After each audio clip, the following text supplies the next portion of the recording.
จะดีมีหลักฐานเพราะบ้านช่วยบ้านจะสวยด้วยเพราะวัดดัดนิสัย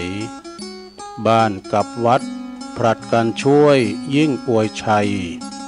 ถ้าขัดกันก็บรรลัยทั้งสองทาง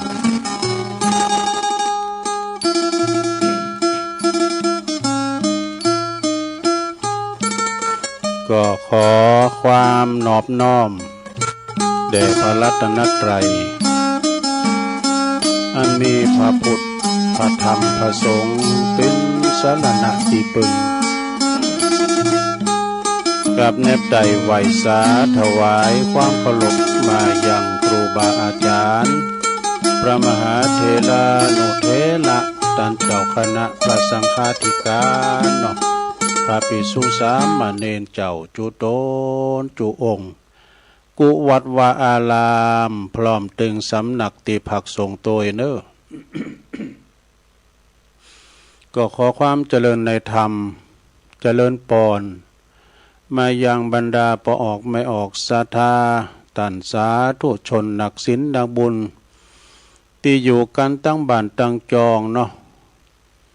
เวลาบ่ายสามมาก็หมุนคืนมาฟังรายการสารธรรมยามแรง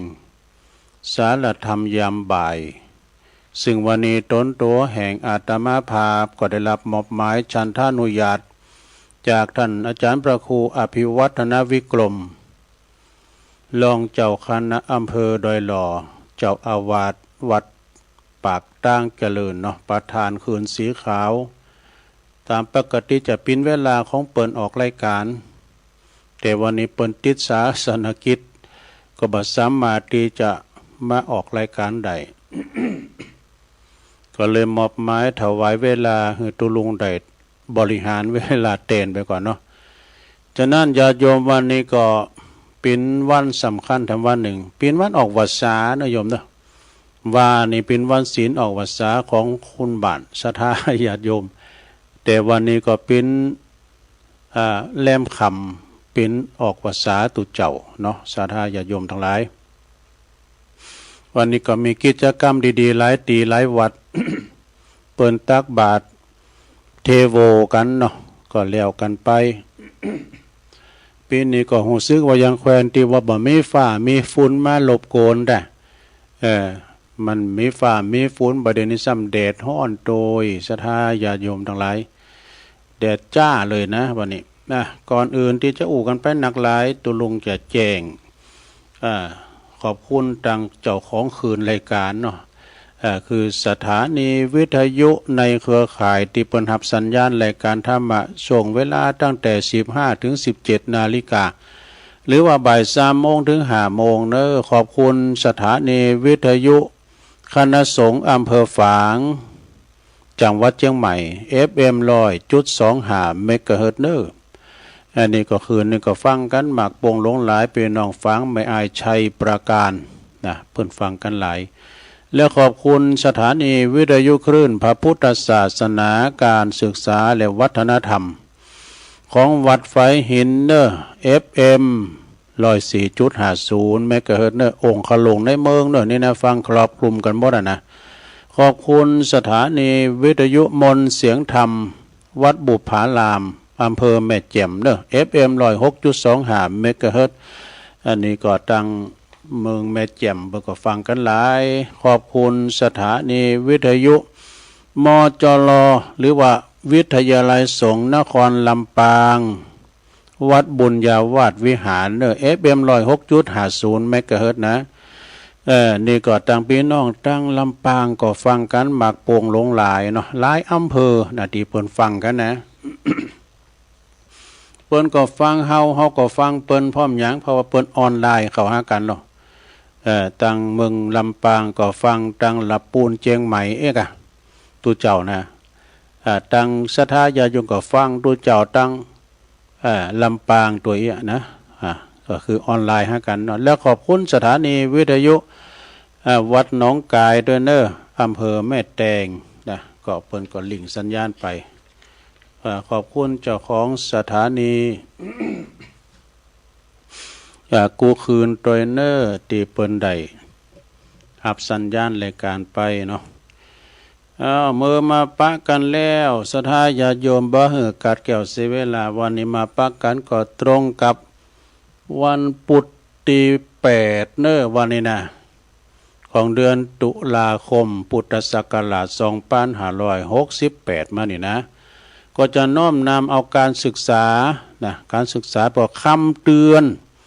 จากผู้เชี่ยวชาญ ที่มาในอินเทอร์เน็ตนะคำเตือนของผู้เชี่ยวชาญเมื่อว่าอายุเฮาเนี่ยป่นอายุ60 ปีไปแล้วเนี่ยควรหลีกเลี่ยงเนอะหลีกเลี่ยงหยังหลีกเลี่ยงการกระทำ10อย่างนี่เนอะนี่มันเป็นอย่างปะล่ำข้อที่1นายมได้เฮาเป็นสวได้อย่างตุลุงก็ดีนะสวแล้วนี่นะอย่าเดินขึ้นบันไดโถขึ้นได้เนี่ยก่อนนี่ขึ้นคันไดนักนะที่วัดพระธาตุดอยน้อยมี265 โอ้ปอกกะอันก่อนนี่เตียวขึ้นมันกับเดี๋ยวนี้โอ้มใครไหวเนอะเพราะอย่างร่างกายมันอย่างว่าเนาะเฒ่าแก่มาแล้วนี่ หัวเข่าข้อนั่นแหนบคดีแล้วนี่เนาะลุกก็โอยนางก็โอยข้อที่1อย่าเดินขึ้นบันไดถ้าจำเป็นก็ต้องถ้าจำเป็นต้องขึ้นบันไดนี่ก็จับลาวมันจะจับยองนะ จับลาวนะก็คือห้าวบันไดให้แน่นจับห้าวบันไดหื่นแน่นเด้อศรัทธาเด้อนี่นะเนี่ยเป็นว่าอันมันจะง่ายอย่างขึ้นลิฟต์เนาะขึ้นลิฟต์ไปโยงก็เดียวก็ถึงแล้วเนี่ยข้อที่2อย่าหมุนอย่าไปบิดศีรษะหลอกแหลกโหนะเลี้ยวลงไปนะอุ่นเคืองทั้งตัวเสียก่อนนี่ ข้อที่2เนาะข้อที่3อย่าก้มตัวเนี่ยไปกลุ่มตัวเอากลุ่มตัวเลยเอานิ้วไปแตะตีเท้าไว้นะโอ้มันก็กลุ่มไปกลุ่มมานี่มันจะบ้ามนเนาะอุ่นเคืองทั้งตัวเสียก่อนแน่อุ่นเคืองกันเด้ออุ่นเคืองไหนก่อนนะข้อที่4อย่ายืนใส่กางเกงนะได้ยมเดี๋ยวนี้ตุลุงเนี่ยเขาบอกเนี่ยได้อะก็เนาะอย่างตุลุงสวเนี่ยนะแล้วเป็นว่าเอาหลังอิงฝาหรือว่านางลุงนี่ข้อที่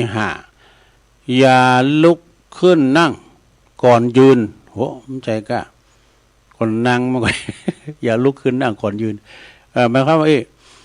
อย่าลุกขึ้นนั่งขณะที่ตัวเองนอนหงายนี่ลุกขึ้นโดยตะแคงข้างใดข้างหนึ่งก็ได้นี่ลุกตั้งสะแกงนะลงเด้อแต่ไปลุกอันตรงไปลุกตึงหงายนะลุกตั้งหงายเขาต้องสะแกงลุกตัวลูกนี่ตรงโค้งลุกหูจักตรงโค้งอย่างโง่ลุกเขากุ่นลุกก่อนนี่ตะลุกลงข้อที่6อย่าบิดตัวก่อนการออกกำลังกายนี่ให้อุ่นเครื่องทั้งตัวเสียก่อนนี่ข้อที่7มันมีหลายข้ออยู่เด้อลงเด้ออย่าเดินถอยหลังนี่อย่าเดินถอยหลังการก้มหงายหลังอาจทำให้บาดเจ็บสาหัสได้นี่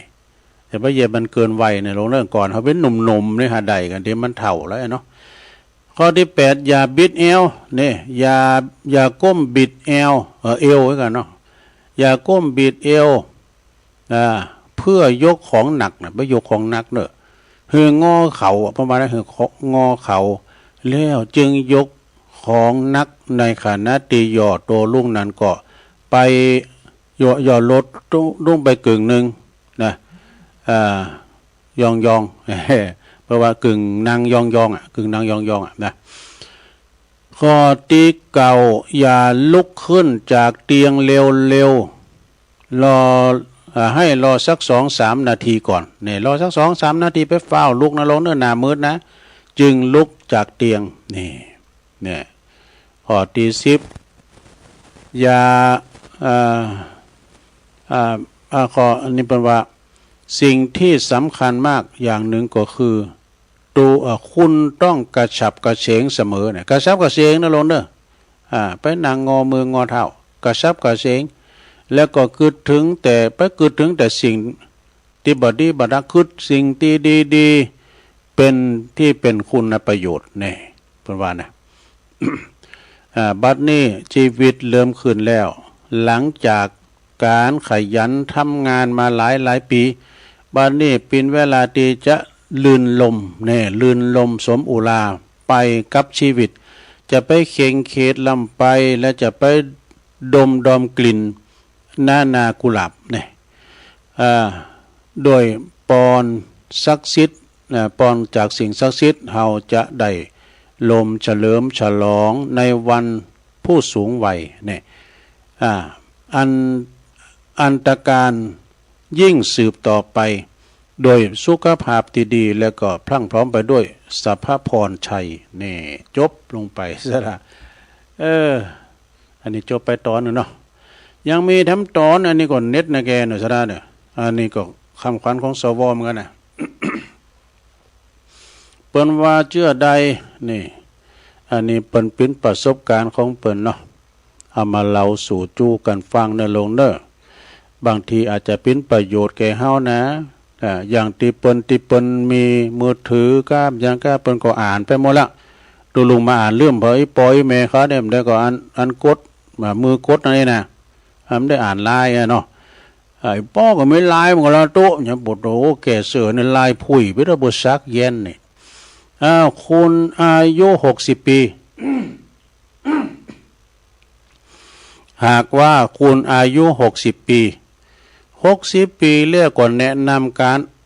ทนอ่านบทความที่จะหือชีวิตคุณเปลี่ยนไปและก็เผชิญหน้ากับชีวิตแง่บวกนี่แง่บวกนะ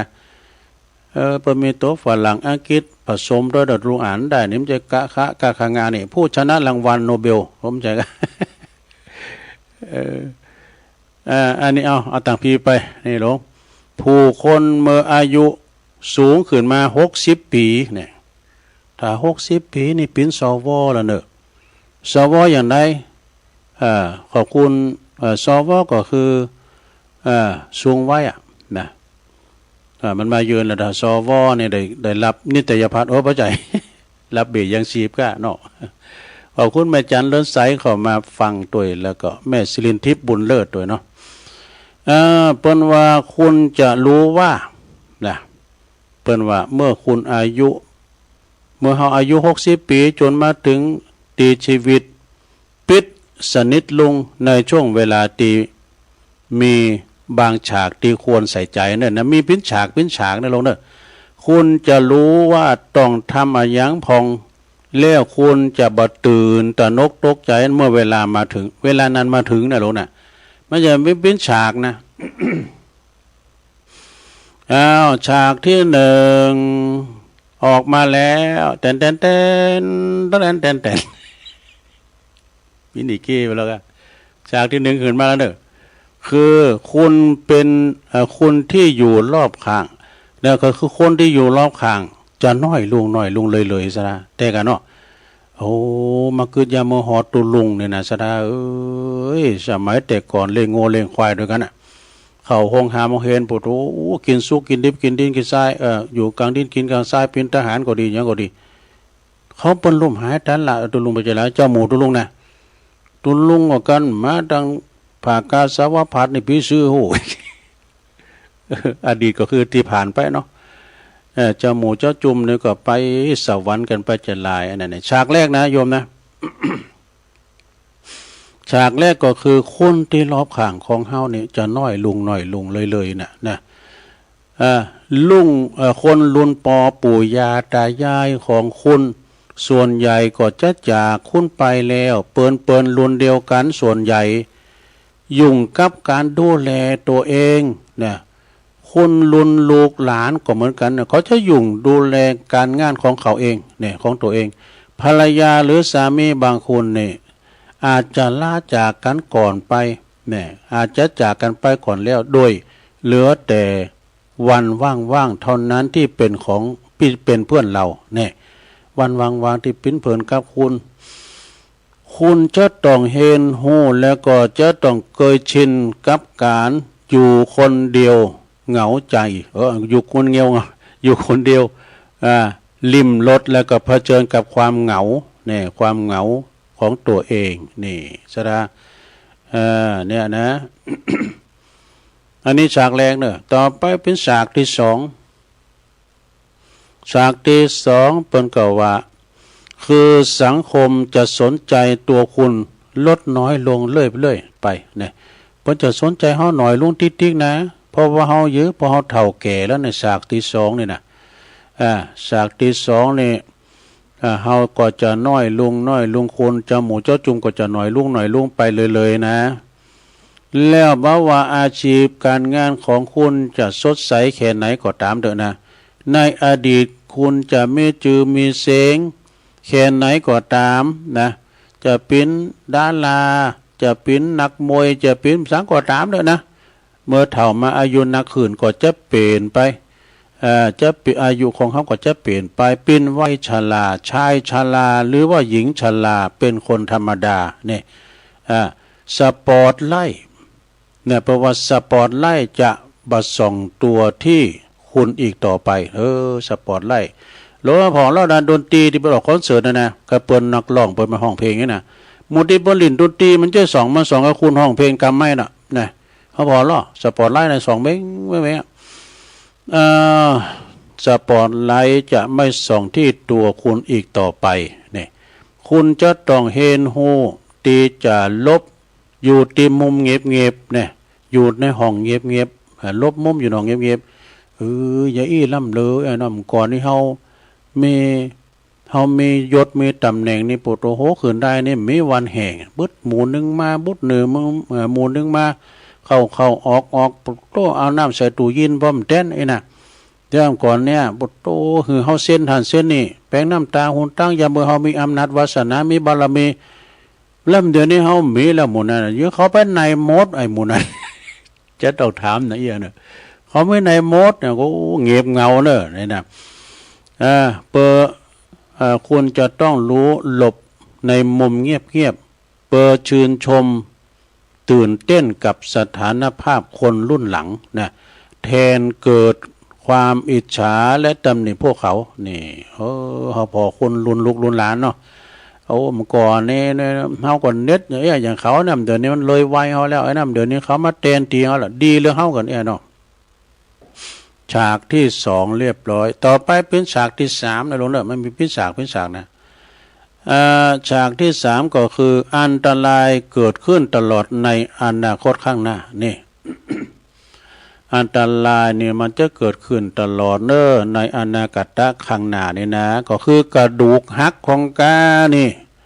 กระดูกเปาะของกาหลอดเลือดหัวใจหรือว่าหลอดเลือดอุดตันเนี่ยมันเป็นอันพยาธิของคุณเฒ่าโรคสมองตีบของกานี่โรคหยังโรคหยามไม้ไทสันโรคหยามไทสันโรคหยามหลายโรคนะก็คือโรคทุกอย่างความดันเบาหวานไขมันหยังหัวใจตีบกำชังกาเนี่ยถนนโลกทุกสายจะตัดตรงมาที่เฮาทั้งหลายอาจจะมาเยี่ยมเยินเฮานะแต่ความจริงมีแต่น้อมเดี๋ยวนะอยู่ดีมีสุขอยู่น้อยลงเด้อแต่ว่าบัดนี้นะเฮาเฒ่ามานี่อาจจะมาหาเฮาถนนทุกสายจะมาเฮาแม้ว่าคุณไม่อยากต้อนรับคุณต้องรีบคุณต้องเรียนรู้ที่จะอยู่กับโลกพวกนี้แน่เฮาก็ต้องเข้าใจมันนะหมอให้ยามากินเฮาก็กินไปเนาะเหมือนปิ้นเปินกันมันจะเขาจะต้องปิ้นเหมือนกับปิ้นเปินกันเลยว่ะนะจะเลิกเพ้อฝันถึงชีวิตที่มั่นคงโดยปราศจากโรคภัยไข้เจ็บปิ้นหน้าที่ของเฮาล่ะที่จะต้องรักษาทัศนคติดีๆแล้วก็ออกกำลังกายอย่างเหมาะสมนี่แล้วก็คุณจะต้องให้กำลังใจตัวเองคือเดินหน้าต่อไปนะจะมันเอาปิ้นหมอเอียเปิ้นนี่ปิ้นเลอเฮาเกินเนี่ยเอาเปิ้นมาแตดใจเนอะ โอ้เปิ้นนี่หมอบการน่ะเปิ้นก็ยังอยู่ใดเฮายังเตียวใดไปปิ้นอยู่ไปปิ้นสังไอ้นะฉากที่สี่มีฉากที่สี่ตัวนั้นลงเด้อฉากที่สี่ก็คือการเตรียมตัวก่อนตายมันใจกะการเตรียมตัว นอนบนเตียงและหวนคืนสู่วัยเด็กแล้วเนี่ยศรัทธาอันนี้เปิ้นว่าสมัยใหม่เพราะว่าอัลไซเมอร์นี่นะเปิ้นว่ากินยาแล้วกินแล้วนี่นะกินก็ว่ามันกินขอยากกินข้าวมาก็กำลังกินข้าวนั่นได้กินได้มามันจำเติมมันก็จำบ่ได้นะเป็นเลยว่ามีความจำแล้วนะสัญญาไม่แน่นอนแม่ว่าเปิ้นว่าฉากที่4นี่คือการเตรียมตัวก่อนนอนบนเตียงแล้วก็หวนคืนสู่วัยเด็กนะคนเฒ่าแท้ๆนะเปิ้นเฒ่าเขานะเปิ้นมีศีลจำดูเปิ้นจะปิ้นละอ่อนไปกรรมนะปิ้นละอ่อนไปกรรมนะแม่ให้กำเนิดเรามาในโลกครั้งแรกนี้เฮาอยู่บนเตียงนะต้องแบเบาะอยู่นะหลังจากต่อสู้ดินรนอย่างนักแล้วก็คดเคี้ยวมาทั้งชีวิตสุดท้ายก็จะกลับคืนสู่ต้นกำเนิดของชีวิตอยู่บุญเตงเปิดรับการดูแลของผู้อื่นเนี่ยนะแตกต่างก็คือข้อแตกต่างก็คือตอนแรกนี่ที่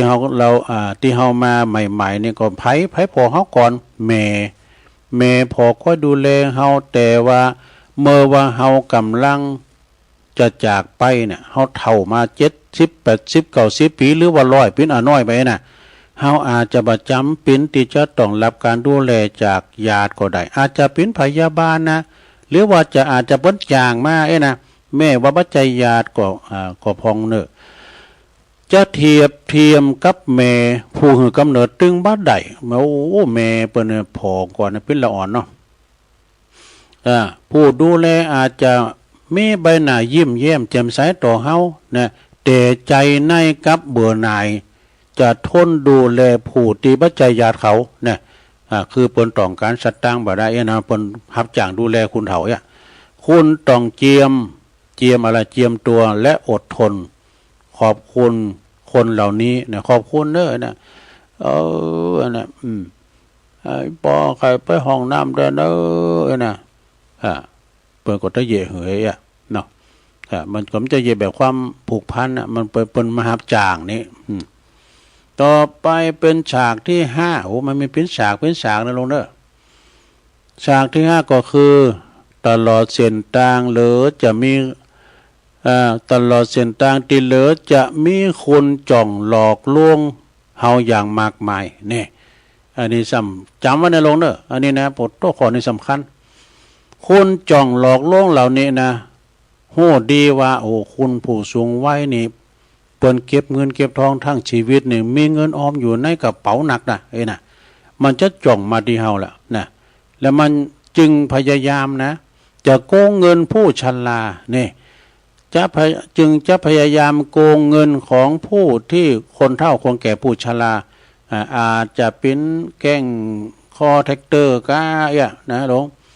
หรือว่าเปิ้นจะมาจุมาหลอกกันเนี่ย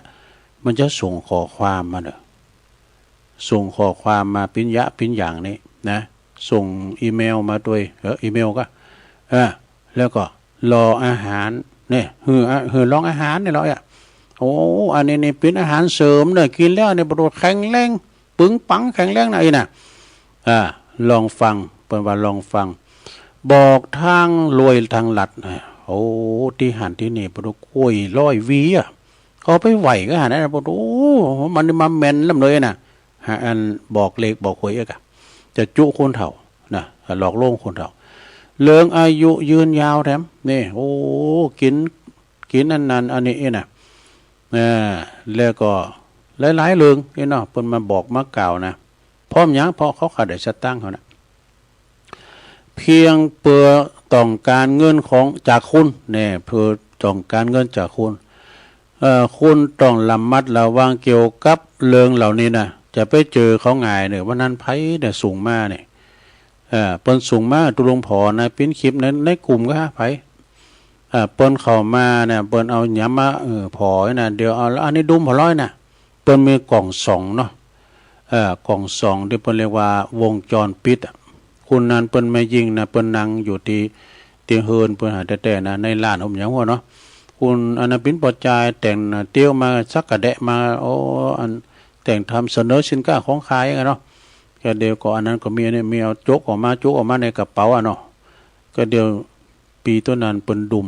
ดุ่มหมดแล้วเนี่ยปนงูงามรู้หันแหละหลงตอนนั้นก็ไปเมก็โล่นต่อยมั้งกะมือถือก้ามสาก้ามันก็คุ้นเอาไปหมดอ่ะอันนี้ก็เป็นตาวิเศษเหมือนกันเด้อ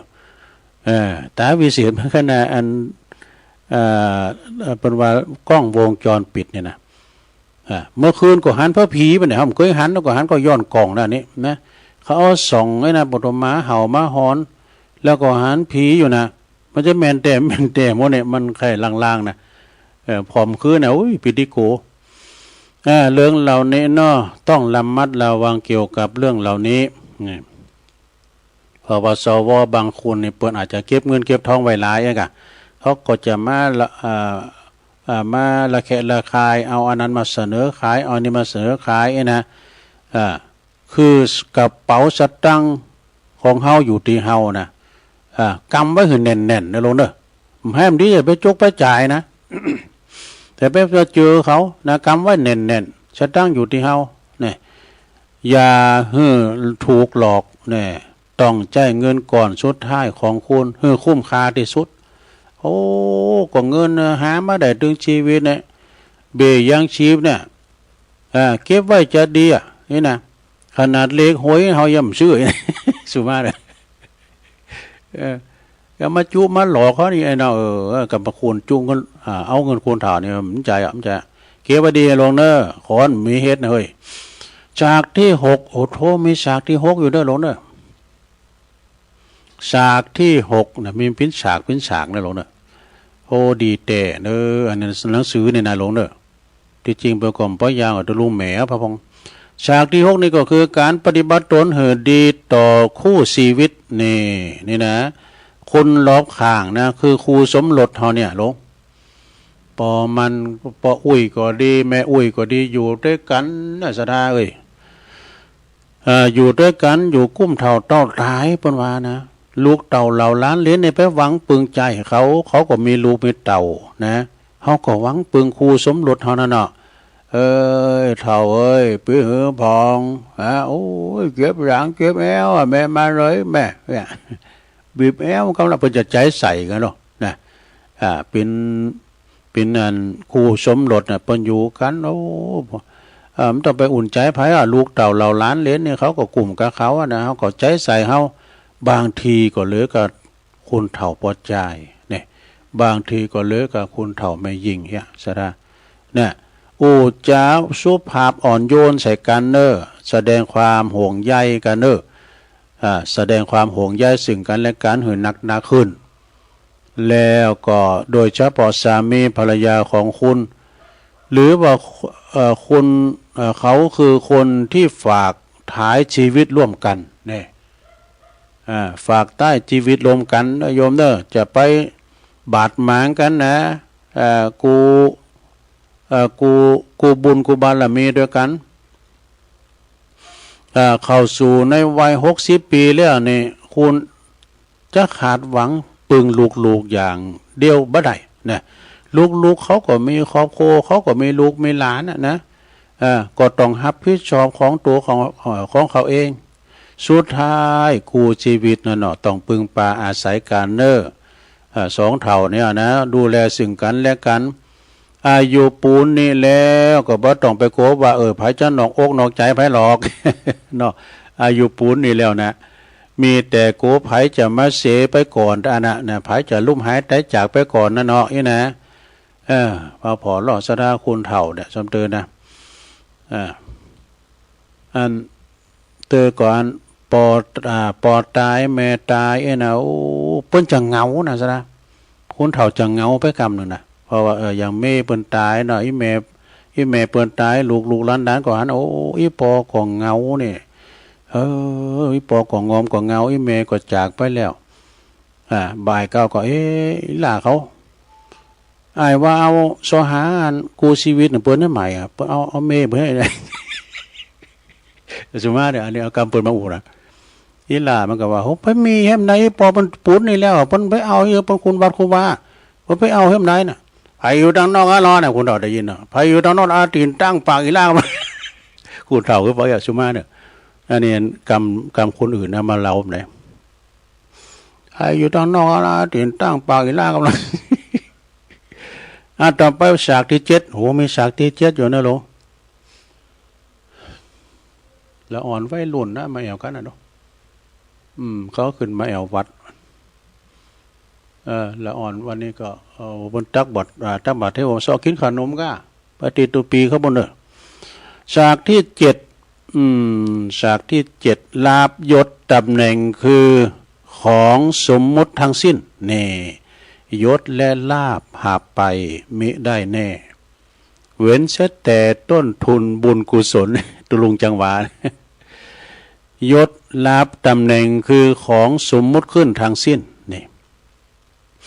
ของติดแต่จริงก็คือความดีและความชั่วเท่านั้นเองที่จะติดโตเฮาไปตลอดชีวิตนะคนจะสรรเสริญหรือว่าจะจดจำก็เพราะการประพฤติปฏิบัติเป็นคนดีมีขอบโคของครอบครัวซึ่งของสังคมคือเป็นครอบครัวที่ดีบักโกงกินบักคดโกงแผ่นดินนี่บักโกงบ้านโกงเมืองก็ต้องได้รับผลกรรมนั่นกับตัวเองนะเป็นผลกรรมที่ดีเนาะครอบครัวของเฮาฉะนั้นก่อนคิดก่อนทำว่าทำงานทำตนว่าทำงานทำตนอย่างไรนี่นะคนจดจำในสิ่งที่ดี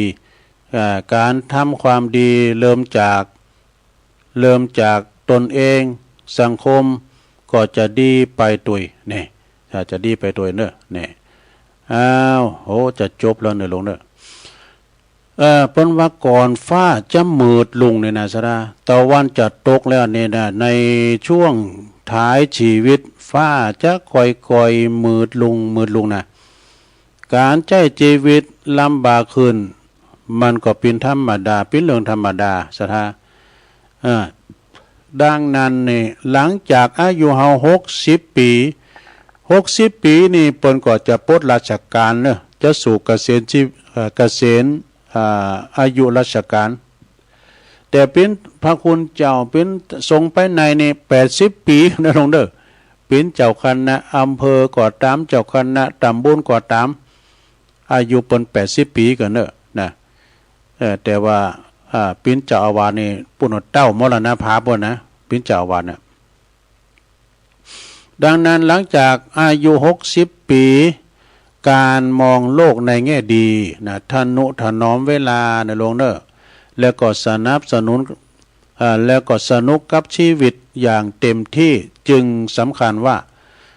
เลิกสนใจติดตามกระแสสังคมเลิกการกักขังตัวเองกับลูกหลานอยู่อย่าดูถูกตัวเองแต่ไม่ดูถูกตัวเองเนอะ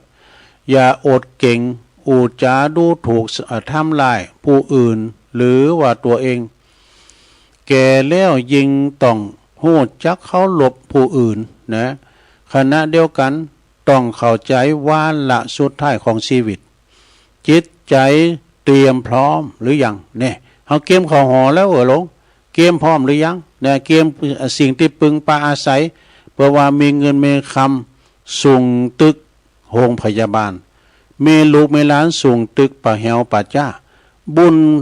กุศลบาปกาตั้งนายน่ะส่งไปสวรรค์ชั้นฟ้าเนี่ยเจ้าฟังท่านมหาเอกพลชุตินทโลปนว่าอันน่ะแต่บุญกุศลเนอบาปบุญคุณโทษน่ะส่งถึงโลกไปหน้าเนาะสราเนาะทำตัวสบายตามธรรมชาติเนอะความมืดมาอย่างช้าฉากสุดท้ายของชีวิตผู้สูงอายุหันใดอย่างชัดเจนทุกประโยคตีเขียนถ้าถูกใจผู้สูงอายุทั้งหลายโปรดส่งต่อกับเพื่อนร่วมรุ่นเดียวกันสหายเก่านั่นส่งไปแล้วเนอะอันนี้ส่งนะตั้งคืนไปแล้วนะจบลงไปเนอะขอบคุณแม่ครูเกษณีเนอะเปิ่นส่งมาเนาะ ชัยเทพเนาะอันนี้ว่าแล้วให้ไหนเดียวกันเด้อ ต่อทำหน่อยหนึ่งบันทึกความสุขนี่บันทึกความสุขคุณของคุณไมตรีลิมปิชาติเนี่ยอันนี้5อยากกับ10ไม่เนี่ยอยากนี่ใครใดนี่5อย่างบ่ใครใดนี่10อย่างปีนจะใดปีนี้ผมอายุ80ปีกว่าแล้วอันนี้เปิ้นเล่าให้ฟังนะเปิ้นเขียนเล่าให้ฟังนะสงสัยเหมือนกันว่าทำไมยังไม่ตายไอ้ดูเนี่ยคุณโยมไมตรีเปิ้นว่านะมีคนโหดจักคนหนึ่งถามผมว่าผมมีหลักการในการทำตัวอย่างได้พองถึงอายุยืนเนี่ยประการแรกที่ผมต่อไปทันทีก็คือมองทุกอย่างในแง่ดีแง่บวกนะพอทุกอย่างในแง่ดีส่งผลให้เป็นคนอารมณ์ดีเนี่ยเป็นคนอารมณ์ดีนอกนั้นก็คือการปฏิบัติตัวตามสูตร5อย่าง5อยากน้ำใจอย่างนะ5อยากกับ10ไม่ตีผมเกิดขึ้นเองดังนี้เนอะต่อไป1อยากจะกินอันอย่างก็กินไปนี่ 5อยากนะใครอยากกินเนี่ยก็กินไปเนอะกินข้าวกินน้ำกินของที่เป็นมีส่วนดีของร่างกายนะบ่จะกินของที่มันบดีของร่างกายใครอยากกินเนี่ยกินไปนะกินข้าวกินน้ำข้าวปลาอาหารเนี่ยมันบำรุงร่างกายอันนี้ก็คืออยากจะกินอะไรก็กิน2อยากจะเที่ยวก็เที่ยวเปิดหูเปิดตาพองลงไปอยู่กับบ้านกระจองที่เฮาเที่ยวได้ไปปีนี้นะไปพอบ้านพอเมืองบนพอเปิ้นอยู่กันจะอยู่กินกันจะต้องไปตัวเดี๋ยวนี้แม่อยู่นี่ก็ดึงหันหยังก็น้ำท่วมน้ำนองมันออกในมือถือเนี่ยแต่กันเนาะน้ำท่วมน้ำนองนี่มันอยู่ในมือถือกันหมดได้ศรัทธาได้นะหลุมคว้างเปิ้นนั้นเนี่ยกรุงเทพเหมือนกันเนาะตีเปิ้นนั้นดินถล่มลงไปน่ะดอกอันก็หันนั่นก็พร้อมหยังก็เพราะว่ากล่อง2นั่นนี้วิดีโอวงจรปิดข้อที่3อยากทำอะไรก็ทำเนี่ยใครทำยังก็ทำไปเป็นการออกกำลังไปบลบต๊อบแทบไปนะหลวงเนอะข้อที่4อยากจะพักผ่อนก็พักไป การพักผ่อนนอนหลับในเป็นดีที่สุดก่อนเนี่ยทุกลุงเขาเห็นหนังสือเนี่ยไปพักผ่อนนี่นะก็ไปเสาะยิงนกว่ะ ครูอันนี้ไปพักผ่อนยิงนกตกปลาไอ้วะข้อที่5อยากไปพบเพื่อนก็ไปเนี่ยไปป้าเปิ้นเก่าเปิ้นฝูงเก่าเปิ้นตุลุงรุ่นเก่าก็มีอยู่หลายก็หลายคุณอยู่เนอะเปิ้นตุลุงที่สมัยเมื่อก่อนเป็นละอ่อนด้วยกันนะยิงนกตกปลาเลี้ยงงูเลี้ยงควายกับตุงกับหน้าเนี่ยมีอยู่เจ้าอยากเนาะอยากต่อไปส่วนที่ไม่อยากนี่ดังนี้เนอะ1บ่น้อยใจลูกหลานไม่น้อยใจลูกหลานเนี่ยลูกหลานเนี่ยครับคนเฒ่าในจำเตอเนี่ยโอ้แต่บางคนเนี่ยเป็นลุงก็ดีเป็นหน้าก็ดีหรือว่าเป็นป่าก็ดีนะเปิ้นส่งเสดูส่งเสลูหลานส่งเสหลานเนี่ยฮักหลานเนี่ยแล้วก็อุดหนุนจุนเจือลูกหลานเนี่ยนะแต่บางทีลูกหลานไปเย็บบ่ดีบ่ได้ก็น้อยใจนะ1ไม่น้อยใจลูกหลานเนี่ยข้อที่2แล้วข้อที่2แปลว่าไม่โกรธเพื่อนที่คิดต่างเนี่ยที่คิดต่างนี่ก็บางทีเนี่ยก็อาจจะอู่กันเรื่องการเมืองกันเนี่ยโอ้พักนั้นเพราะนี้นะมันจะพิษต่างกันเหมือนกันนะมันต้องไปโขดกันเนอะข้อที่3ไม่เอาตัวเองไปเปรียบเทียบกับคนอื่น จะไปเอาโต๊ะเก่าว่าไปเปรียบเทียบกับคนอื่นเนี่ยจะได้โต๊ะไผ่ก็โต๊ะมั่นนะลงเนอะนะเพราะยังมันลำรวยน้ำเลอก็ยังมังมีสีสุกน้ำเลอก็ของเปิ่นนะเปิ้นสั่งมาดีเปิ้นเต้าให้แล้วเนาะผมต้องไปเปรียบกับเปิ้นนะเปิ้นเต้าให้แล้วเฮาอย่าว่าจักหน้าบ่มถึงหลังเพราะว่าเฮาได้ตานจานแล้วกับหู ในธรรมเพิ่นน่ะเนาะ แล้วข้อที่สี่ไม่เอาอดีตที่เคยผิดหวังมารบกวนปัจจุบันนี่ข้อที่สี่นะอดีตก็คือที่ผ่านไปข้อที่ห้า ข้อที่ห้าไม่ห่วงลูกหลานไม่ห่วงลูกหลานมากจนเป็นทุกข์นะลูกหลานหมดนี้มันไปแอวในล่ำเลยนะมันยิ้มปีกหอปีกเฮินเขาไปแอวไปแหวงตั้งใดนี่นะก็ต้องเป็นหงเด้ออย่างเจ้าวัยรุ่นมานะเราเคยมา3-4ก้านซ้อน2ซ้อน3มาแอววัดนี่เป็นอย่างเด้อ มาซองกินข้าวตุ่มขนมจ้ะมาแอววัดมาเจอก็มาไหวพระธาตุพอนี่นะเสด็จก็ไม่ใช่ลูกหลานพี่น้องบ้านเฮาที่อื่นพูดไปมาแอวนะเนาะข้อที่ห้าไม่ห่วงลูกหลานจนเป็นทุกข์นะข้อที่หกเหรอข้อที่หกไม่ต้องคาดหวังว่าอนาคตจะดีกว่านี้กว่าวันนี้เนี่ยมันมีอนาคตสัทธาเนาะเฮาตื่นมื้อตื่นวันนั่นนะมันถึงเหมาะอีพระครูสุเมธธรรมเสวีบอกว่ามันถึงมีลูกฟุกก็ลูกฟุกก็ถูกเล็กแล้วกัน มันถึงมีลูกฟุกก็อยู่ไปกินไปตานไปในโลกเด้อไปหวังผลอะไรอย่างนะข้อที่เจ็ดไม่จำเป็นต้องไปงานสังคมทุกงานเอาไปเมื่อให้กูงานนะภาษีสังคมมาลงเบื่อกอดตังเนื้อเบื่อกอดตังไตเบื่อกอดกินแขกแต่งงานเบื่อกอดงานเขาดำมันเป็นเรื่องดีไปหมดดินี่นะซอหาป้อมต้อมแต้นเอาดูพี่คำบุญคุณคำกลางตูเจ้าคำแล้วก็ประวัติจะไปคืนนางเนอะ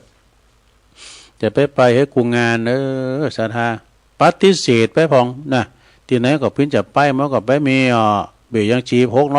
600ต่อไปข้อที่8ไม่ขี้เกียจเดินขี้เกียจหายใจโทษอันนี้ถ้าขี้เกียจเดินแล้วก็ขี้เกียจหายใจก็ตายเดซิโมเลตร่างกันเนี่ยนะข้อที่8นี่แปลกเนี่ยไม่ขี้เกียจเดินไม่ขี้เกียจหายใจแล้วไปข้านสูดใจเยอะน่ะก็น้ำสูดใจมันหายใจมันก็ไม่มีเนาะสัทธาเนาะหนึ่งในลมธาตุสี่นะโตมยังไปก่อนเนี่ยการเขาเสียชีวิตนี่นะถาดลุมเนี่ยหมดลุมหายใจก็มอยู่ละนะข้อที่9มี10ข้อเนี่ยข้อที่9ไม่พยายามคิดว่ามีอายุมากแล้วเนี่ยไม่พยายามคิดว่ามีอายุมากแล้วเนี่ยข้อที่10สุดท้ายบักกังวลว่าจะตายเมื่อใดจะตายแบบไหนเนี่ยมันต้องไปกังวลล่ะเขาจะปิ้นอยู่อย่างใดเขาจะไปทำ เขาจะไปตายที่ไหนเนี่ยมันต้องไปกังวลนะบางคนนี่ก็มันบ่ฮู้เนาะคนเฮานี่มันก็ตายเหมือนกันหมดเวลาเฮาหมดลมหายใจนี่เฮาจะไปทางใดก็เหมือนกับอาจจะไปต่างใดเขาจะไปโลกสวรรค์หรือไปหมอนนรกมาอยู่ที่ต่าง3แผงต่าง3สินในโลกเนี่ยจะไปสวรรค์ก็จะไปนิพพานก็จะลุงหมอนนรกก็อยู่ต่าง3แผงอยู่เนี่ยสดาเนาะฉะนั้นก็ขอเอามานำเสนอสถามจะมาสั่งมาสอนนะลงเนอะมานำเสนอให้สถาได้ฟังกันบ่ได้เนอะก็ในใต้รายการชั่วโมงแรกนี่ก็ในวันนี้ตุลุงขอเป็นสื่อกลางเนาะในเมตตาธรรมหลวงพ่อพระครูสาธุกิจจานันท์เปิดจัดงานตักบาตรเทโวในวันนี้ก็คุณมากโป่งหลงหลายมากันกูปีมากันสายไผ่สายมันเปิดถึงมากันมาแผ่วว่างมุยบ่ดู พี่น้องว่างมุยก็มานะ มาแผ่วหลายตีดอยสะเก็ดก็มาเนอะสายไก่เปิดก็มากันหลายวันปีนี้มันดีหน่อยฝนบาดตกแต่ก็เรียบร้อยกันไปโดยความเรียบร้อยเนาะพระสัตประเดี๋ยวนี้ก็พันเนนเขาก็เก็บตุงเก็บธงเก็บโตเก็บเต้นศรัทธาก็มาช่วยกันก็เรียบร้อยไปในนามของคณะสงฆ์เนาะอำเภอดอยหล่อโดยเมตตาธรรมหลวงพ่อพระครูสาธุกิจจานันท์เปิดจัดมาปีที่28แล้วกันเนาะวันนี้ก็ต้องขอบคุณครูฝ่ายเนอะทั้งไปในคณะสงฆ์คณะสงฆ์สัมมาเนร ก็บัดถึง100ประมาณ80ปลายเนี่ยประมาณนะเปิ้นว่าสัก80ปลายเนี่ยตุนะแล้วก็ คณะศรัทธามากันหลากหลายตีเพราะว่าจะเป็นตั้งสสสจแล้วก็บ่ว่าจะเป็นตั้งชมรมกำนันผู้ใหญ่บ้านนี่นะเนาะปออาวุโสท่านในอำเภอติดเปิดมาแล้วมีอันวัฒนธรรมจังหวัดเชียงใหม่ด้วยแล้วก็มีเจ้าหน้าที่ทหารคือทหารกลปเป็นว่าอย่างนี้ก็หน่วยบัญชาการเนี่ยทหารบนก็มากันเนี่ยเนาะสถาก็ขอบคุณกูฝ่ายก็แล้วกันนำเป็นตัวแทนขอบคุณสถาที่เปิดมาโฮมกินโฮมตาหลายถึงปีน้องศรัทธาบ้านไก่ตีหนึ่งจังใดก็ขาดตกบกพร่องอันใดก็ขอสุมาอภัยด้วยเด้อขาดตกบกพร่องอันใดก็ขอสุมาอภัยคุณมันหนักมันหลายได้ บัสดุอันใดก็ในนามตุเจ้าตุ้นหนึ่งก็ขอสุมาอภัยกับปีน้องศรัทธาญาติโยมปีหน้าฟ้าใหม่ก็ปะกันน้ำใหม่เด้อปีหน้าเขาก็มาปะกันแท้แม่เนาะเอาละตอนนี้ตุลุงก็จะยอบย่างให้ครับเนาะนางมืนก็เจ็บหลังเจ็บแอวก็เดี๋ยวก็ลุกเดียวไปเดียวมาอู่กันต่อใน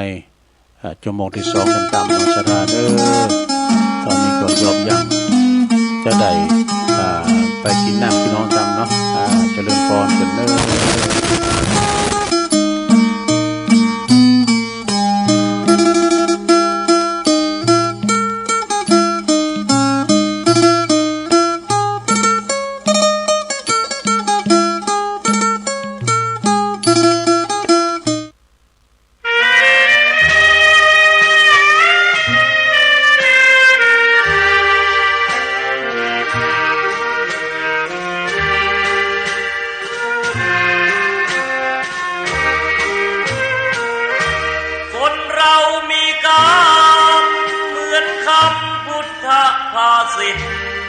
ว่าเกิดมาใช้นี้ชีวิต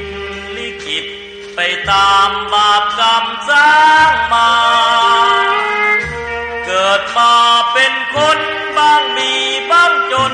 เป็นธรรมดาเหมือนเป็นสัญญาโลกเรานี้นาเปรียบโรงละครเกิดมาทุกคนไม่พ้นที่เชิงตะกอนเหลือตัวล่อนจนที่หลับที่นอนเหมือนกันคือโลกคนเรามีกรรมต้องทำกุศลไว้บ้างเพื่อแบ่งเบาหนี้บาปตามล้างคิดสร้างแต่บุญเป็นทุนเชื่อมโยงอย่าหยิบอย่าช่วยหาทางร่ำรวยด้วยการกินโกงแม้นตายเข้าลงบาปกรรมเพราะโกงติดตามเรื่อยไปถึงเป็นเศรษฐีมั่งมีเงินทองเพียงใดหมดลมแล้วไม่อาจนำเงินไปได้เลยสักคนเวรกรรมตามทานเห็นกันด้วยตาก็บ่อยเข้าอยู่ในคุกไม่ใช่น้อยไม่ค่อยจดจำในความทุกข์ทนสวรรค์ในอกและมีนรกในดวงกมลขอเตือนทุกคนว่ามีหรือจนไม่เห็นสำคัญหมดลมหายใจแล้วไปนอนเรียงเคียงกันที่ป่าช้านั้นไม่พ้นมือฉันพวกสัปเหร่อ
คนเท่าบ่ได้ปิดเพลงนี่ปิดแล้วมาเอามาฟังคติธรรมกันนะลงเด้อคติธรรมของผู้สูงวัย26ข้อปินเชื่อใดพองก็ลองฟังพอเด้ออันนี้เป็นคติธรรมนะเรียกว่าอย่าใครหือผู้ชราเฮานี่นะผู้ป่วยแบบว่าไม่อยากป่วยในวัยชรานะลองฝึกต้องลงเด้อฝึกจิตฝึกใจฝึกออกกำลังกันนี่26ข้อกันนะลองฟังได้ลงเด้อแก่งอมแก่งเอาไว้นะการฝึกได้ก็ฝึกนะเพิ่นว่าข้อที่1ว่าเพิ่นว่านอนให้ติ้มอิ่มอารมณ์เย็นนี่อันนอนหลับนี่นะจะการทำพักผ่อนสายตานะมันหลับแล้วตื่นมันสบายตื่นมานี่แจ่มใสนะอารมณ์ก็คุณมองโมอารมณ์เย็นนะเอาก็คือหลับอิ่มๆเด้อลงเด้อหลับการเฮาหลับกลางคืนแล้วก็หลับกลางวันน่ะมันจะมีการอย่างเนาะหลับเข้าไป2เขินไหวจ้าคิดเชิงบวกเนอะนะไปคิดเชิงลบ 3ลดปริมาณอาหารลุงเนี่ยโอ้ผมกินข้าวหลายว่ะลดอาหารลุงให้หน่อยนึงแล้วก็กินแบบผสมคือนักว่าข้อที่4นะผสมอย่างได้กินแบบผสมมีผลหมากหลากไม้ตัวยะเนาะมีของวางด้วยยะกินแบบผสมมากขึ้นนี่นะผลหมากหลากไม้นี่ก็มีวิตามินนั่นก็ได้ลงนะเป็นมีเป็นอย่างนะก็กามกุยกากามกุยซีเป้ากันเนี่ยมันมีดอกหมออย่างแนะนำเหมือนทุลุงกินกุยซีเป้ากุยเตี้ยนะเด้อคำยอมผู้บัมกุยซีเป้าข้อที่5เด้อกินอาหารห้อนเด้อเน้นในพักอดดูอันนี้กินอาหารห้อนอย่างเพื่อว่ากินอาหารห้อนจนกลางล้างมือ เพื่อความสะอาดเนาะแล้วก็เน้นในพักว่ะก็พักก็มีอย่างก็พักกาดจ้อเนี่ยก็เนาะผู้เขียวหางดอก กะลำก็อย่างนะต่อตี6ดื่มน้ำให้มากขึ้นน้ำนี้เป็นยาชนิดหนึ่งนะหลวงเนอะรู้มาเมื่อเจ้ากินน้ำนะมันคับของเสียมันเฮาปัสสาวะนะครับออกมาเนาะฉะนั้นก็ศรัทธาญาติโยมกินน้ำให้หนักขึ้นแล้วก็ต่อไปก็ตี7นะกินเกลือน้อยลงเกลือนี่กินจิ้มแต่ก็ไม่ได้ลงนะกินจิ้มลำไปก็ไม่ได้เค็มนี่นะบ่เกลือนะพอ8อาหารเย็นกินก่อนค่ำนะกินก่อนค่ำก็มกบ่าย2บ่าย3นี่ว่าหายนะเจ้าแวะแล้วก็ข้อที่9ออกกำลังกายแบบเบาๆแกว่งแขนก็ได้ลงนะแกว่งแขนนะซอยเท้าเข้าไปนี่ก็เป็นการเคลื่อนไหวออกกำลังกายไปในตัวนะข้อที่10ผ่อนคลายลมผ่อนคลายลืมทุกข์ ลืมทุกข์ลืมโศกทุกโศกโรคภัยลืมทุกข์ลืมโศกต้องไปกึดมันนะกึดได้ว่าเปิ้นยังทุกข์แล้วเฮาก่อนอันนี้มาแปะใจเฮาเนาะเอามาแต้ใจเฮาแล้วก็ข้อที่11แต่งตัวดีขึ้นมันดูแลตัวเองเนาะแต่งตัวให้ดูดีนะแต่งตัวให้ดูดีแล้วก็ข้อที่12ยิ้มนะเป็นว่ายิ้มจริงใจ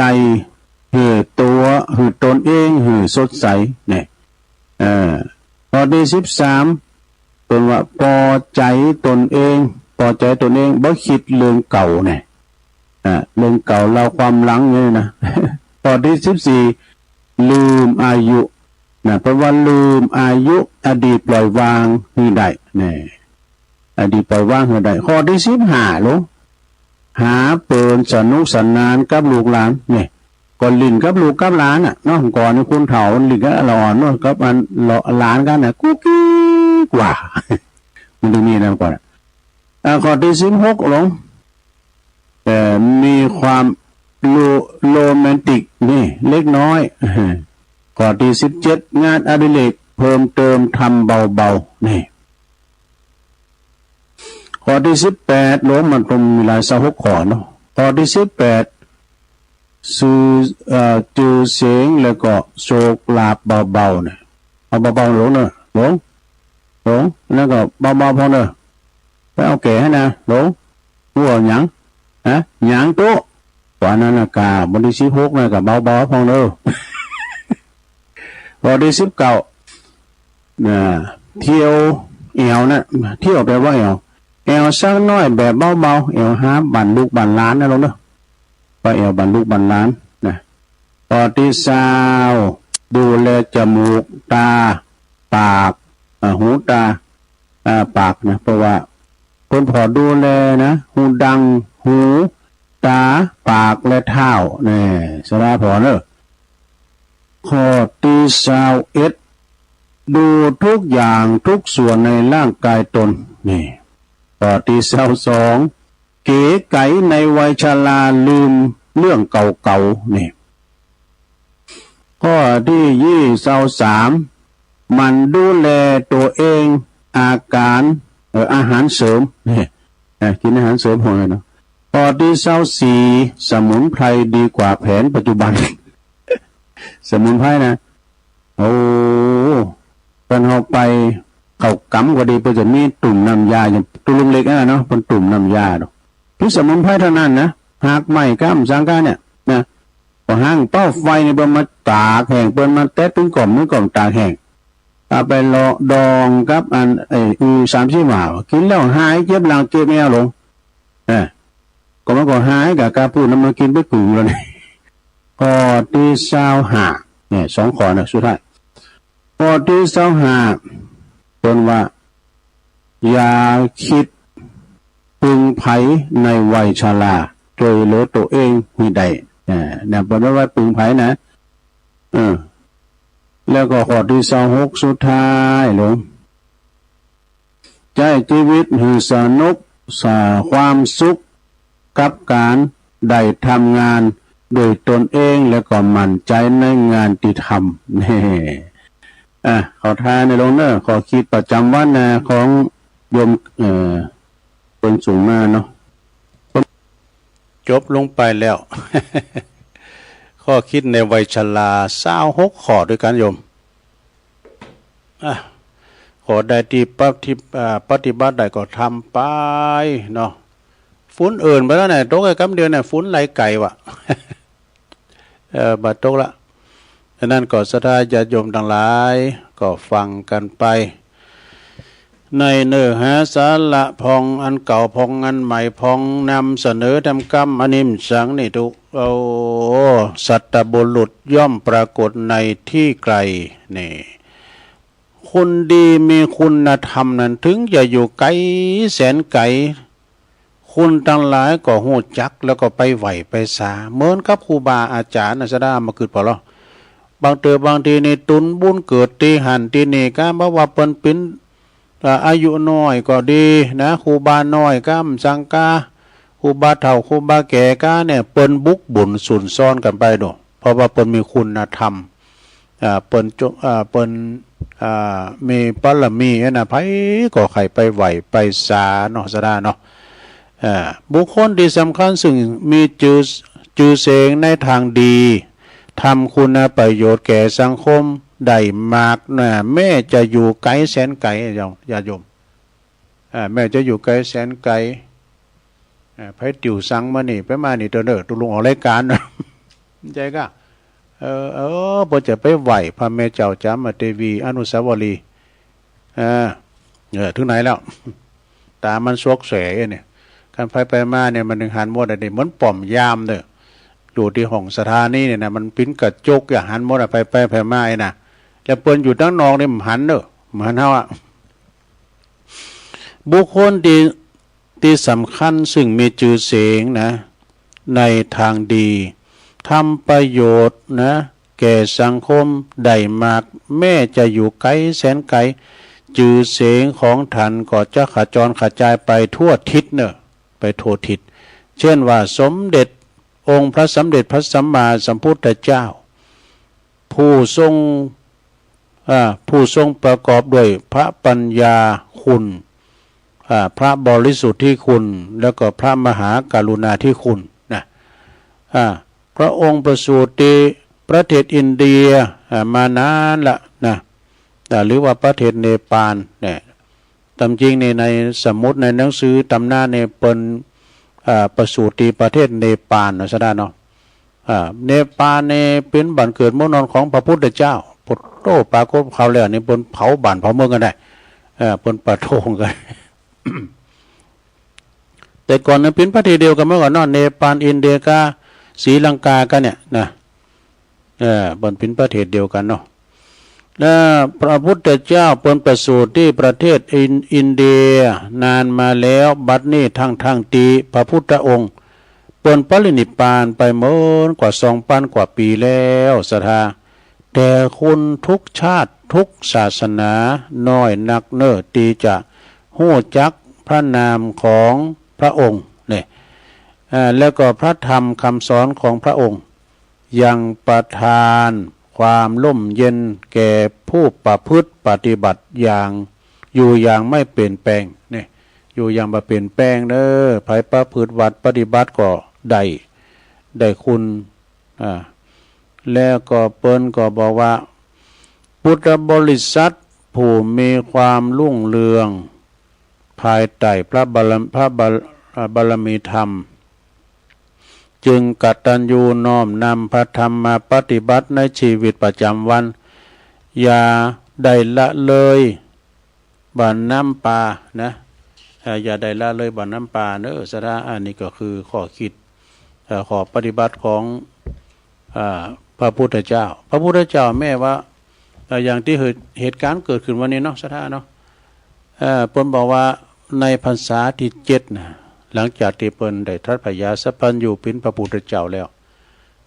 พรรษาที่7เนี่ยเปิ้นก็ได้เสด็จขึ้นไปปุณณะบุญสงสวรรค์บ่ได้ซะนะก็จันตาว่าติงสาบ่น่ะดูไปเฮ็ดปุญก็เปิ้นไปแสดงธรรมอภิธรรมมา7 กำปีกับพระพุทธมารดานะแม่เปิ้นไปแสดงธรรมแล้วก็ไปจำว่าษาบุญ3 เดือนครบถ้วนไตรมาสซะนะแล้วก็เปิ้นก็เสด็จจากเมืองสวรรค์จันตาวติงสาเนี่ยลงสู่เมืองสังกัสสนครเนี่ยเป็นวันนี้เป็นวันเทโวโลหานะเนี่ยเปิ้นก็ตักบาตรกันเป็นวันที่พระพุทธเจ้าเปิดโลกแต่ก่อนนี้เปิ้นก็มีป้อนหนักป้อนหลายนะเดี๋ยวนี้บ่ตั้งดอยก็ดีตั้งตีลาก็ดีเปิ้นก็เที่ยวบิณฑบาตกันเนาะวันพระพุทธเจ้าเปิดโลกทั้ง3โลกหยังพองโลกมนุษย์โลกสวรรค์แล้วก็โลกอเวจีหมดนะ6 ปุ่นเป็นบรรดาหนึ่งหันกันหมดอะนะหอบมุนเมืองฟ้าก็หันสวรรค์เอาภาษาสอยเวใจยนของเทวบุตรเทวดาไอ้เนาะจะหันกันหมดอะเนอะพระอินทร์พระพรหมยมพระอินทร์พระพรหมเนี่ยมีหันหมดอะก้าเนาะสวรรค์น่ะมีหันหมดอ่ะนะแล้วก็มาพอเมืองมนุษย์เมืองสวรรค์ก็พอเมืองมนุษย์ก็หันนะแล้วก็เมืองของอบายอเวจีก็หันทะลุกันหมดเลยหันเมืองสวรรค์หันเมืองมนุษย์แล้วจำเมืองมนุษย์ก็หันเมืองสวรรค์หันเมืองหมอนหกหมดอ่ะนะอยู่อเวจีบนประหันบรรดาหนึ่งหันกันหมดอ่ะแม่แต่ว่าคนที่แข่ง5 ขาหันก็เตี้ยวได้หมดอ่ะคนที่ปนผอมหันก็หันกันหมดว่ะนี่นะอันนี้เป็นวันที่พระพุทธเจ้าเปิดโลกเนาะเปิดโลกตั้ง3ได้หันกันหมดเพราะฉะนั้นเปิ้นก็จึงว่าวันนี้เปิ้นตักบาตรพระพุทธเจ้านะตักบาตรพระเจ้านะตักบาตรเทโวโลหะนะเนี่ยมีพระเจ้าน้อยก็มี วันเนนเตียน้อยมาก็ว่าปิกลิกปอกล็อกก็มาวันนี้บอก80 ปลายก็ว่านะถึงพระสงฆ์องค์สามเณรถึงหมดนับได้มี80 ปลายเปิ้นก็บอกว่า108แล้วมี80 ปลายก็พอดีเนาะซะนะเนาะเกินเป่าแล้วนี่ ก็เกินเป่าละนะก็ปีนี้ก็นึกว่าคุณบ้านหนักบ่หลายก็มีหลายอยู่เนาะสายไผสายมันเปิ้นก็ถึงมากันเนาะคุณบนไกลนะวันนั้นปอดุลปาฏิคำก็เปิ้นก็โทรมาดอยสลีเมืองนะบ้านหุงนี่เปิ้นก็จัดโดดอยสลีเมืองนะปนน่ะตั้งงานบ้านหุงปนน่ะลายแก้วดอยแดนบ่เนาะต้องไฟด้วยแดนบนน่ะท่านนายกเพิ่นก็มาจัดหานี่นะมีที่หลายตีอ่ะซะนะเนาะวัดฝายหินนำดูตีต่างแห่งสถานีเฮาเนี่ยวัดฝายหินประกอบหันตุเป็นหนุ่มพดมาก็คุณจะหลายเด้อ ที่วัดฝายหินนะท่านมหาสมชาติก็ไปอยู่หันไปจวยหันอะกะ ตุลุงอยู่แล้วนี่ก็ขาดกลัวเอาปลงนี่ก่อนทำปวนนะปลงบานตาไม้นะเอามาขามปีกมาจวยกันนะปลงมาปลงก็มาจวยกล่าวเพราะว่าเปิ่นเป็นลูกศิษย์ของหลวงพ่อท่านพระครูสาธุกิจจานันท์เนาะจะมาจวยกันประชาสัมพันธ์ในกษัตริย์เนาะมันถึงมากันกูปีฟังกันไปแล้วตอนนี้ไปเรื่องนั้นสัทธามาเล่าสู่จูกันฟังนะเรื่องนี้เป็นเรื่องอย่างกำสอนกำบักเก่าเนอะอันนี้ว่ากันแต่เมื่อน่ะนะเปิ้นว่าอย่างหมดงามันมักมันหมูศัตรูมันป้องใส่โตด กำบักเก่านะสัทธาเนี่ยก็ฟังกันไปเก่าใหม่ก็ศูนย์นั้นวันพุกเจ้าตุนก็ซ้อมมาแถมเนาะเอากำบักเก่าไว้ก่อนเนอะกำสอนกำบักเก่าเป็นเชื่อได้ลองฟังพอหมดงามนี่มักมันหมูน่ะหมดงามนี่ซะได้ญาโยมมันมีในธรรมเหมือนกันเลยมีพญาหมดงามนี่หมดงามมีในธรรมนะหมดงามนี่มันมักอย่างผมก่อนนี่เปิ้นขูดเป้าเนาะเอาโกงเป้าว่าเฮมได้ดูมันดึงมันมาตอมมันมักศัตรูนี่มักใส่โตดเนี่ยภัยศรัทธาญาโยมไปที่ไหนก็ตามเนอะถ้าว่าไปเนี่ยไปหาศัตรูเนอะไปหามิตรเนี่ยเพราะว่าหมาเข้าไว้ลายเมืองไปบ้านนั้นเปิ้นก็ฮู้จักเฮาเนาะไปนอนไปกินหันใดเพราะว่าเปิ้นไว้วางใจจะไปสั่งศัตรูไปสั่งโตดเพราะว่าศัตรูมักใส่โตดนี่แล้วก็คุณขี่โคดนี่มักเสียของก็แท้กะ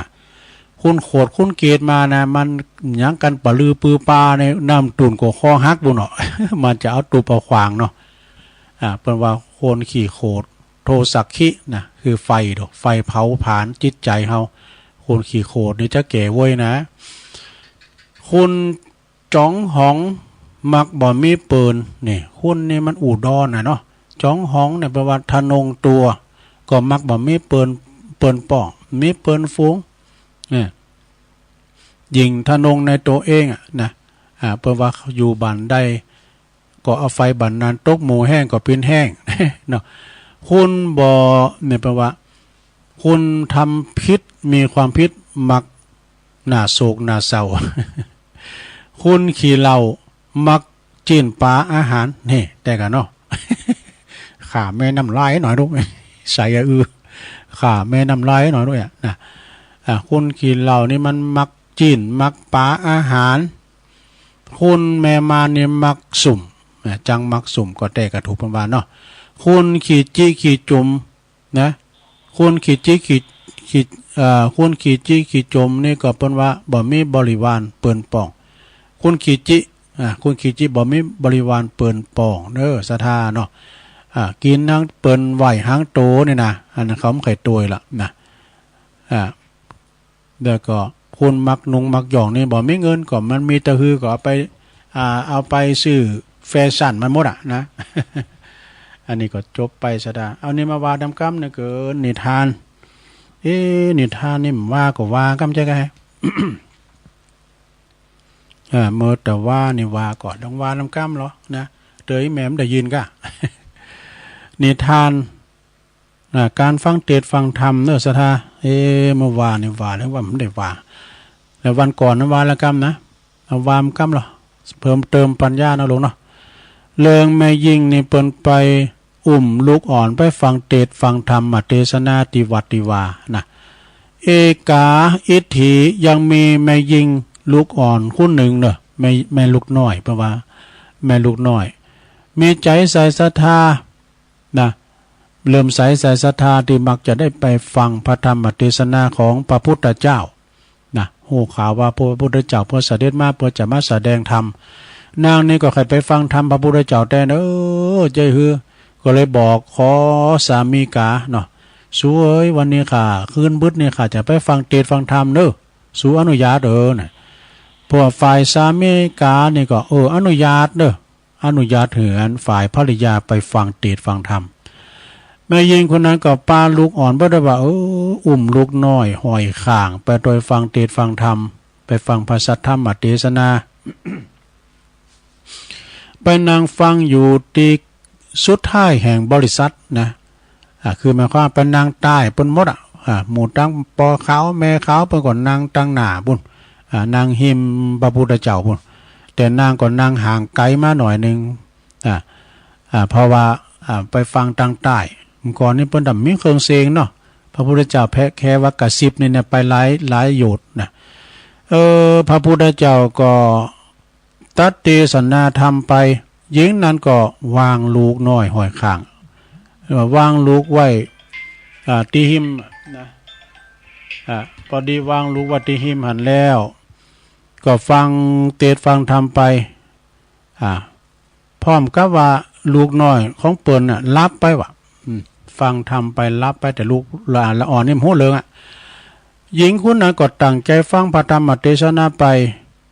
หญิงคุณน่ะก็ตั้งใจฟังแล้วก็ปรากฏว่าฟังธรรมเทศนาไปโดยกายวาจาจิตด้วยความตั้งอกตั้งใจในขณะนั้นก็ยังมีอสรพิษมีงูตัวหนึ่งว่าเลื่อยไล่ลุยไล่เข้ามาหาลูกเปิ้นปรากฏว่าไปคบท่าลูกนั้นเนี่ยได้สลบไปว่ะ ลูกของเปิ้นสลบไปหน่อยซะได้ยำจะตายเด้อนะลูกของเปิ้นสลบไปทีนี้นางก็ตั้งใจฟังทำไปว่ะนะโดยที่ว่าเมื่อวังงูครบแล้วมันก็หันลูกมันว่างูครบขั้นนางว่าจะร้องไห้โวยวายก็กลัวจะเสียจะเป็นการอันตรายแก่การฟังเทศน์ฟังธรรมเนี่ยการฟังธรรมเนี่ยเปิ้นสงบจิตสงบใจโดศรัทธาญาติโยมดักฟังไปแม้แต่พระพุทธเจ้าเนี่ยเปิ้นจะเสด็จเข้าไปในวิหารเนี่ยเน้นน้อยเทศธรรมอยู่น่ะเปิ้น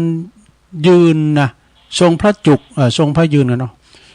ยืนอยู่หันจนเน้นเทศจบแล้วนะเปิ้นว่าเคารพในธรรมถึงถ้าเข้าไปว่าเนาะการด่าว่าพระพุทธเจ้าไปตอนนั้นก็จะแตกตื่นกันนี่เนาะศรัทธา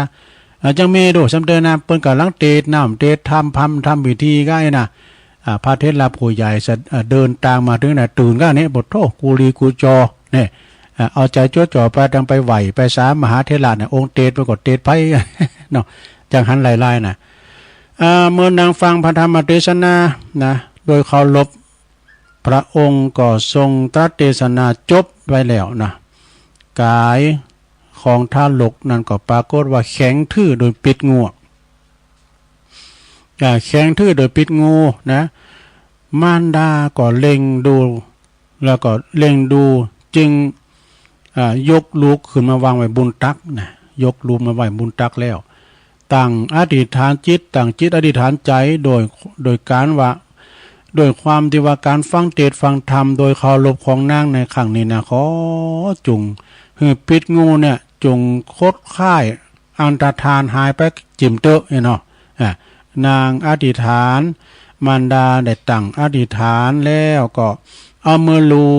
บตั้งแต่โหนหรือว่าศีรษะนะไปถึงปลายเท้าปลายตีนลูบไป2ข้าง3ข้างลูบไปสิ้นวาระที่3นะสิ้นวาระ3ข้าง3ตัวปรากฏว่าปิดงูนะก็เสริมคลายหายไปว่ะนะทาลูกนะก็หายใจละถวยขึ้นมาฟื้นขึ้นมามารดาก็ดีอกดีใจเนาะจึงพาลูกเข้าไปเขากลับไปสู่บ้านนี่ของตนโดยอานิสงส์ผลดีมารดานั้นได้ตั้งอกตั้งใจฟังพระธรรมเทศนาโดยเคารพนะถ้าลูกตีถูกงูคบก็จึงได้บาถึงแก่ความตายบาถึงซึ่งความตาย บาถึงซึ่งความตายเฮาตันตังหลายเนาะคลายก็ควรเคารพในธรรมเนี่ยในการฟังเทศน์ฟังธรรมสัจธรรมคำสอนโดยเคารพเพราะว่าเป็นประโยชน์ทั้งโลกนี้และโลกหน้านี่ดังวิสัชนามาชนี้ก็จบลงไปศรัทธาญาติโยมนะการฟังเทศน์ฟังธรรมศรัทธาฟังนำทำคำสอนบางทีบางแห่งเนี่ยเปิ้นก็ตั้งใจฟังแต่เนาะบางทีบางแห่งอย่างตุลุงทองวาน่ะเขาเอามาไว้อย่างที่5เนี่ยเนาะกำลังเทศทำไปมาไว้หลายพักกังว่ะก็เดี๋ยวมันก็ไขฟ้าเนี่ยถอกน้ำแข็งใส่ล่างรบเฮาพอสะดุ้งเนี่ยตุลุงทองวานะกำบักเก่านะ แล้วก็จำเตือนไปกับลังเตะทำมาเล่นเขาตุ่มกันเนาะมันโกลาหลเนี่ยพ้องก่อใดพ้องก่อมได้มันจะฟังในจิตใจมันจดจ่อที่ตะกินหมดแล้วนะเอามาพี่ถ้วยเอามาพี่ถ้วยอ่ะน้ำปลาไปโกลาหลกันนะเอาไปเอามาก็กินข้าวตุ่มนี่มันแห้งอย่าลงปดโต้มันแห้งย่าชาติก็กินไปโดยฟังทำไปโดยย้ำไงกะตัวเจ้าก็เตะทำไปโดยกืนน้ำลายไปโดยก็มันแห้งย่ากินข้าวตุ่มเนาะเอาละตอนนี้ไปเอามนงานสันเล่าให้กล้ามก่อนเนอะชาติเนอะนะของอาจารย์บุญเพลินยาวิชัยเนาะเป็นมอบหมายให้ตัวลุงตัวลุงมามื่นละนะเป็นว่าเรื่องเงินเนาะโอ้เงินทองเงินคำกำแก้วเปิ้นว่าเนี้ยก็เงินนี่คือเป็นสิ่งที่แลกเปลี่ยนถ้าว่าเฮามีเงินมีทองแล้วเนี่ยโอ้อยู่ไหนก็โมนนี่ดอกเปิ้นว่านะถ้ามีเงินเนี่ยมันอยู่ในโมนโพเมจังพิษกันก็ย้อนว่าเงินว่าซะดาจักหน้าก็บ่ถึงหลังเนี่ยนะอันใดก็ดีสูงดีเห็นก็กินตั้งกินตั้งวาเนี่ยกะลุมาเมื่อเจ้าแม่บ้านก็เก้ากุนขายางกูอย่ามากายอันกับกินเนี่ยเกิดจะเอาอย่ามากินเนี่ยเนาะถ้ามาซ้ำเพิ่นกินเหมือนกันน่ะก็ต้องได้แบ่งของกินเป็นอย่างบางเฮินเนี่ยคุณนั้นกิน5ว่ะคุณนั้นกินกะปิ ลำบากใจแม่บ้านเนาะเอาเรื่องเงินเนาะเปิ้นว่าเงินทุกคนอยากได้ก็คือเงินดำรงชีวิตดำรงการดำรงชีวิตนะสดามีเงินทองของใจต่างหลายเนี่ยแล้วก็เงินตีมาจากความอิดนะก็คือเงินกาจ่างเนี่ยเงินกาจ่างรางวัลนะเป็นวันรางวัลขั้นต่ำ300เนาะได้เงินได้คำมาแล้วก็เก็บหอมล้อมลิดถึงวันคำนะซะได้ยาโยซัมเตเขาก็เป็นดีอินดูไปเหมือนกันน่ะชัดตั้ง300-400นั่นนะซะได้ซัมเตเนี่ยเปิ้นวันคำแล้วในมณฑลเจ้าเนาะไปซัมเตได้เป็น300กำเดียวมันได้ดูเหิมได้ออก มันจะเอาเปรียบกันนะซะได้เปิ้นมีความเมตตาเนาะเปิ้นใส่กาจ้างเนาะเงินค่าจ้างแล้วก็เปิ้นว่าเงินตี1เดือนออกเดือนนึงก็คือเงินเดือนนี่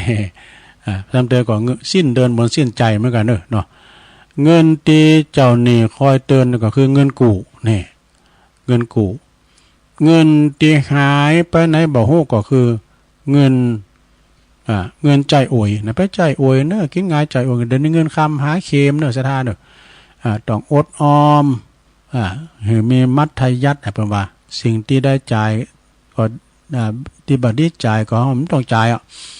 ยิ่งมาเดี๋ยวนี้ซ้ำหายสดาญาโยมหลายอย่างตุลุงนางรถไปทางในโหในเวงอย่างจำเดินในล้านนะปนปิดกันหมดก่อนนี่เคยลุงเลิงนะปิดตายเพราะเลยยาหุ่มว่าอะไรซะนะโอ้สมัยก่อนเนี่ยเมื่อเงินทองหาง่ายนะเปิ้นมากินกันอย่างล้านไก่บ้านเพราะว่าล้านเราต้องก็มันก็ถึงเมียล้านขายโคมอย่างต่างๆปิดไปโดยปริยายนะเพราะว่ามันมีคุณซื้อเงินคำหาเข็มนะกันเนาะแล้วก็เงินที่เอาไปซื้อหวยผุดโหอันนี้วินไปก่อนเงินที่ลุงลังนั่นก็คือเงินเลนศูนย์กัน เงินคำกำแก้วเพราะว่าเงินเปิ่นว่าตกใส่หินก็หินอาจตกใส่ยาก็ยาตายตกใส่ควายก็เป็นลาบตกใส่บาปก็เป็นบุญนะตกเมื่อรุนก็มาก่อนเนี่ยเปิ่นจังสุกปืนโตกันนะเอาก่อนมันไต่โตลง แล้วก็เงินที่ถูกนั่นก็คือเงินกีบเนาะ เรื่องเงินเรื่องทองแต่อันนี้เอาไว้ให้ได้อีกก่อนชาดาก็เรื่องเงินเรื่องทองเงินคำกำแก้วชาดาญาโยมทั้งหลายถ้าได้มาแล้วก็ใจให้มันเป็นประโยชน์การกินง่ายจ่ายโอยนี่ก็เฮาก็บ่มีเงินเต้าถ้ามันมีเงินเต้าเนี่ยนะชาดาเจ็บปิ่นยินอุ่นนี่ลำบากเด้อลงเด้ออย่างเบยยังชีพเงินเดินมาลงเก็บไว้พองไปหือเขาลำไปเด้อเก็บไว้นะไว้กินไว้ตาลอันนี้เงินนี่แม่ไว้ซื้อกินยกกินยาซื้อหมากซื้อเมฆมุลี เดี๋ยวนี้เมียกันเนาะ เก็บหอมล้อมดิดไว้เงินคำบาทไต่เป็นเงินที่ว่ายิ่งคุณเฒ่าเฮาซ้ำหาอีแม่เขาเวลามีเงินมีคำนี่นะเปิ้นว่าขอนมีเฮ็ดว่าลูกหลานมันไข่มาพอมาใจ เงินคำกำเกี่ยวเนาะเงินที่ได้ใส่ซองก็คือเงินทำบุญนี่เงินทำบุญแล้วก็เงินที่ตอบแทนบุญคุณก็เงินหือปอหือแม่เนี่ยไปลืมเน้อศรัทธาเงินตอบแทนบุญคุณปอแม่นี่นะบางคนเนี่ยเปิ้นได้ทำการทำงานเนี่ยนะเปิ้นได้หำเพนศึกษาหำเพนจบปริญญาแล้วบรรจุการทำงานเดินแรกเนี่ยเปิ้นใจเลยเงินนี่เป็นเงินที่ว่าเงินศักดิ์สิทธิ์เอาไปหือปอหือแม่ก่อนนี่เงินนี่นะศรัทธาเอาหือปอหือแม่ก่อนเปิ้นเล่งดูปูปาดมาจนได้สูงหำสูงเฮนตั้งแต่ปฐมมัธยมจนถึงจบปริญญาได้ทำการทำงานแล้วนะเสียงโง่ไปขี่โตเสียงควายไปขี่โตเสียงนาไปขี่ปันเนาะเลงไปแล้วก็ส่งลูกหำเฮนไปถึงฝั่งก้ำหน้าเปิ้นก็ยังนึกถึงบุญคุณของปอของแม่เนี่ยแต่บางคนนี่มานะซะนะกันว่าใหญ่นากาบ้านได้ทำการทำงานไปเอาเมอ่ะ แต่ก็เปิ้นก็ยังมาใจใส่ดูแลพ่อแม่อยู่เนี่ยอันนี้เรียกว่ากตัญญูกตเวทิตาคุณต่อบุญคุณของพ่อของแม่เนี่ยเงินที่ใส่ซองก็คือเงินทำบุญเงินที่ตอบแทนบุญคุณก็คือเงินหือปอหือแม่ได้กินได้กินได้ทานได้ทำบุญกันแล้วก็เงินคำกำแก้วหือลูกหือหลานก็เงินซื้อขนมหือลูกหือหลาน จบลงไปเนาะศรัทธาญาติโยมหัวเรื่องเงินเรื่องทองนะอันนี้ของอาจารย์วิชัยอาจารย์บุญเพลินยาวิชัยเอามาเล่าสู่จูกันฟังไปฉะนั้นญาติโยมทั้งหลายก็ฟังกันไปเนาะในนำธรรมคำสอนขององค์พระสัมมาสัมพุทธเจ้าก็ดีได้น้อมนำเสนอกันเป็นเรื่องเป็นเล่าเป็นกรรมไปนะบทนั้นพองบทนี้พองเอาบทนี้ทำกรรมน้องศรัทธาเนาะบทนี้เป็นว่าเชื่อใดนาสาระเลิงนำนี่ก็ของหนังสือปุตโตนี่ก็เน็ตเด้อข้อคิดคำคมข้อคิดคำคมคาลมตุ้นลุงธรรมนี่ท่านพระครูพิสุทธิ์ธรรมสุนทรวัดบ้านใหม่กะมอมท้องนี่อันนี้ก่อนเน็ตเด้อนาสาระเรื่องน้ำนี่คุณเฮามีนะน้ำที่ต้อนรับแขกก็คือน้ำห้อนน้ำชาเด้อน้ำห้อนน้ำชานี่นะสระกันเฮาไปที่ไหนก็ตาม เพื่อจะต้อนรับด้วยน้ำเย็นก็ดีน้ำเย็นน้ำจากตู้เย็นน้ำห้อนก็ดีน้ำชาก็ดีนะแต่มาดื่มมากินเป็นการต้อนรับยินดีต้อนรับแขกปีแขกน้องที่มาอยู่มาเยือนนะแล้วก็น้ำที่เปิ้นทำให้ทำหน้าล็อกก็คือน้ำฟ้าน้ำฝนก็น้ำบาดาลก็น้ำเมืองก็น้ำแม่ปิงก็นี่นะเนาะเปิ้นผันเข้าไปเป็นชลประทานเป็นน้ำทำให้ทำนาเนาะเดี๋ยวนี้มันหนักล่ำไปซะแล้วน้ำโถมน้ำนองนะโอ้ยเป็นเยิ่มอินดูเปิ้นเนาะที่เปิ้นถูกน้ำโถมน้ำนองนี่นะหมอให้ถ้าไหลปลาก่อนไหลไปกับน้ำนะแต่ก็แมงโง่โตควายหมูเฮ็ดเป็ดไก่มันไหลไปหมดอ่ะสะคนที่โดนน้ำโถมน้ำนองไม่เค็ดนะเตื้อกว่าปีนะ2 รอบ 3 รอบก็มีนะสะมันหอมมันมาตั้งนานเด้หอมน้ำสะก็ขอแสดงความอินดูเปิดด้วยเนอะที่เปิดน้ำโถมน้ำนองนี่นะแล้วก็น้ำหำยังเหรอน้ำที่เปิดอุทิศส่วนบุญส่วนกุศลก็คือน้ำหยาดนี่น้ำหยาดนี่ก็สำคัญศรัทธาญาติโยมก็เก็บไว้เวลาเขาจะทำบุญอุทิศสาแผ่กุศลน้ำบุญไปหาไผก็ดีญาติกาวงศาพี่น้องเฮาที่เปิ้นหลงรับดับขันไปเวลาว่าเปิ้นปานป้อนตุลุงทานี่เปิ้นจะวนเอาโวหารจะคือถามเลยนะ16 เจนฝ่า15 เจนดินก็ว่าไปเป็นป้อนข้าวแห้งโดมันมึน มีอันเตือนอันแต่นี่โตก็ครั้งจะเหนื่อยแล้วเนาะเปิ้นห่างก็เข้ามาแล้วนี้ไปอยู่ไปที่วัดเปิ้นเนาะกำลังจะหายแล้วเนี่ยมันรอหน้ารอตาเนี่ยของกินห่อนต้องวาวๆนี่ แล้วไม่โยมมาตานเขาเข่าอ่ะตัวลุงประกอบหวายไปปันป้อนเขาแต่กินฉันเด้อก็คือว่าเก่งใจป่ะเนาะตัวลุงก็ปันป้อนตัวลุงท่าก็ปันป้อนเขาแห้งว่ามันเอาไว้ละโตฟื้นฟ้าพญานาคจบแล้วอายุวโนสุขังพลังนี่เอาปันป้อนอย่างนี้เนอะตูเนอะเขาสอบไหนก็เขาสอบนี่เขามันต้องแห้งนะปันป้อนเขาแห้งไอ้เนาะวันอินวันพรมมดเนี่ยโอ้ก็จะไปหำอย่างลำเลยครูบาเจ้าศรีวิจัยเนี่ยเป็นเอากายถาสปีนะเนาะปันป้อนเนี่ยมันกองขี้เยอะดูเพิ่นมาปัดปั่นกันมาตาเนี่ยเป็นกองว่าจะตั้งตามคุณเฒ่าคุณแก่งกอดหูฟังนะเป็นกองว่ากองขี้เยอะว่ะเพิ่นไปปันป้อนยาถาสปีนั่นเนาะครูบาเจ้าศรีวิจัยนะถึงนะน้ำที่เปิ้นทำบุญอุทิศส่วนบุญส่วนกุศลคือน้ำหยาดเน้อโยมเด้อแต่ว่าตุเจ้าเปิ้นยะทาวาลีวะหายก็หยาดไปหวาดหยาดเสียงเด้อเอาไอ้เสียงกึ่งนึงเอาไว้เพื่อผู้จานมองหยาดให้ผู้จานก็บัดใจผู้จานบ่อีตังตานากัมมังนิปานะเฮาเอาหยาดตอนที่ปอจานหรือว่าสัตตาเฮาโทรไปเปิ้นอีตังอย่างกินจิเนาะนี่กันเนาะนี่หยาดน้ำเนาะแล้วก่อนน้ำที่ทำคุณประมาทพอดอยน้ำที่ทำคุณประมาทคือน้ำเราปุถโธ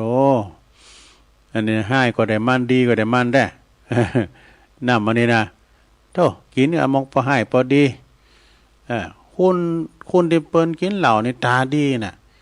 มีหันเตือนตุลุงบทใหม่นะครับก็ว่าลบอยู่ที่มือแล้วนะมันมาละลานว่าตัวเจ้าพันเนนก็ในวัดไปเนาะเขาก็ตัวใหญ่หรือเขาเนาะอันตัวใหญ่หรือพันเนนก็เนาะมาขู่ตู้ขู่พระทางในไม่ขี้เหล่าเอาพอตาไปนะบอกมันหู้นะหัวหน้าโตเอาอยู่ไหนมันตามันดีนะเขาพอหน้ามันหันน่ะมีปัญหาอย่างโตหัวหน้าอยู่โอ้ก่อนน้ำไหมนะน้ำที่ทำให้คนประมาทคือน้ำเหล้าไอ้นะแล้วก็น้ำที่เกิดจากการทำดีน้ำที่เกิดจากการดีใจหรือว่าโศกเศร้าคือน้ำตาเนี่ยน้ำตานี่มันมาได้ถึงสองอย่างนะทุลุงนี่น้ำตาตื่นสำเตือนนะเปิ้นเนี่ยเปิ้นปีติกัมสังกาเนี่ยน้ำตาลื่นลานล่ะสำเตือนละอ่อนแล้วเปิ้นห้องเพลงโมนกัมยังไงนะไม่งั้นพวกนี้มันกัดอกห่อน้ำตาลื่นลานเลยเปิ้นกล่าวเนี่ยเดี๋ยวเปิ้นเสียอกเสียใจกันเขาก็ใครให้ด้วยเปิ้นน้ำตาใครลื่นลานเฮ้ยน้ำตาตื่นแล้วก็น้ำที่งดงามก็คือน้ำใจนี่น้ำจิตน้ำใจได้น้ำงดงามเลยนะน้ำใจอย่างกับเปิ้นน้ำถมน้ำนองเขาเอาเครื่องอุปโภคบริโภคนี่นะ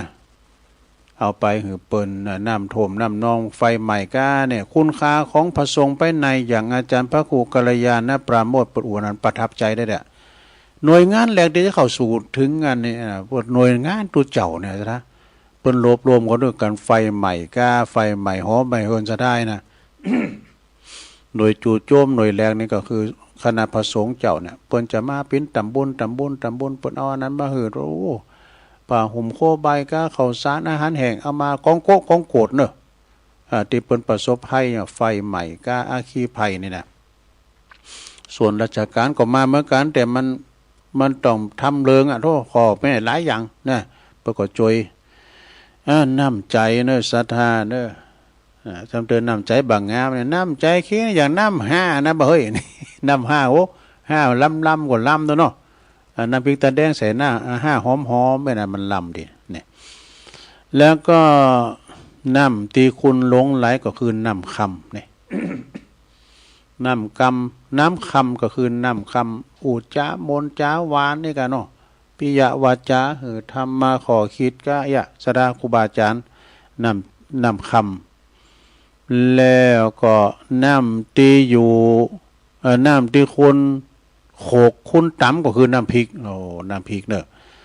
น้ำพริกก็มีหลายแบบเนาะสดาญาโยมใครเคยกินพองน้ำพริกไข่ก้าเนี่ยก่อนในเดือนลุงเอาให้ได้ก็เป็นคุณบางก่อนนะพี่เราน่ะไข่ตุ่มมาเนี่ยกะต ตุ่มไข่แล้วก็ตำน้ำพริกหนุ่มแล้วก็เอาไข่ตำด้วยน้ำปรุงยันน้ำพริกต่อแหละ น้ำพริกโถดินกานี่มันมีหลายอย่างลูกสะดาเนาะอูก็เรื่องกินดูน้ำตีปิ้นก่อนใส่กะติกก็คือน้ำแข็งนี่เพิ่นกำลังตีทำอยู่ในบุรพากลางนอกเนาะมันไขไฟดูหยังก็ทั้งน้ำแข็งนี่ก็เดียวคุณนั้นเพิ่นไปหูเรื่องหยังนะคุณขายน้ำแข็งเอามาถอกใส่มันดังเนี่ยเอาถอกใส่ มันทั้งเป่าดูโรสะดุกย่าน้ำแข็งเนอะแล้วก็น้ำตียอใส่แกงคือน้ำปลา น้ำปลาเนอะสนาเนอะแล้วก็น้ำกลางตรงกลางหน้าเนี่ยน้องนางบ้านนาเทพธิดาดอยก็คือน้ำปู น้ำปูแล้วอันนี้ก็สำคัญน้ำสัพพัญญูก็คือน้ำธรรมคำสอนเนี่ยเนอะศรัทธาญาติโยมทั้งหลายน้ำธรรมคำสอนขององค์พระสัมมาสัมพุทธเจ้านี่มีนักนาป้าป่านปวเมถึง84,000ปั้นพระธรรมขันธ์บุกนะศรัทธาญาติโยมทั้งหลายนะครูบาอาจารย์ตุนได้เปิ้นมาออกรายการก็ศรัทธาก็ฟังกันเต้เนอะฟังนำธรรมคำสอนตุเจ้าพาเนนตุนได้มาเปิ้นก็ฟังกันนะใส่กันเตดกันทำพองก้าอีกเนาะ นำธรรมคำสอนนี่แล้วก็ทำกรรมหนึ่งนำเจริญพรก็คือน้ำมนต์นี่น้ำมนต์นี่ศรัทธาเป็นน้ำพระพุทธมนต์เนาะเอาไปพระพายน้ำพระพุทธมนต์เปิ้นโสดโยโกห้องแล้วกาไอ้นอกก็ขอน้ำมนต์หรือว่าเปิ้นพรมน้ำมนต์ก็เป็นสิริมงคลนะขจัดปัดเป่าโพยภัยเสน่ห์จังไรตั้งหลายหือมันหอมมันหายไปเอกหือมันหอมมันหายไปฉะนั้นก็เป็นน้ำเจริญพรก็คือน้ำพระพุทธมนต์เนอะแล้วก็น้ำสุดท้ายวาระสุดท้ายของคนคือน้ำมะพร้าวดูน้ำบะเป้าในเนี่ยสถาญาโยมเปิ้นว่าเอาล้างหน้าอาบน้ำเป็นข้างสุดท้ายก็คือน้ำบะเป้าเนาะสุมาเด้อนะอยู่ดีมีสุขเวลาเปิ้นหามหลากภาษาไปสุสานปัจจ้าก่อนที่จะเอาขอนก็เอาศพขึ้นบนเชิงตะกอนเนี่ยเปิ้นจะล้างหน้ากันเนาะ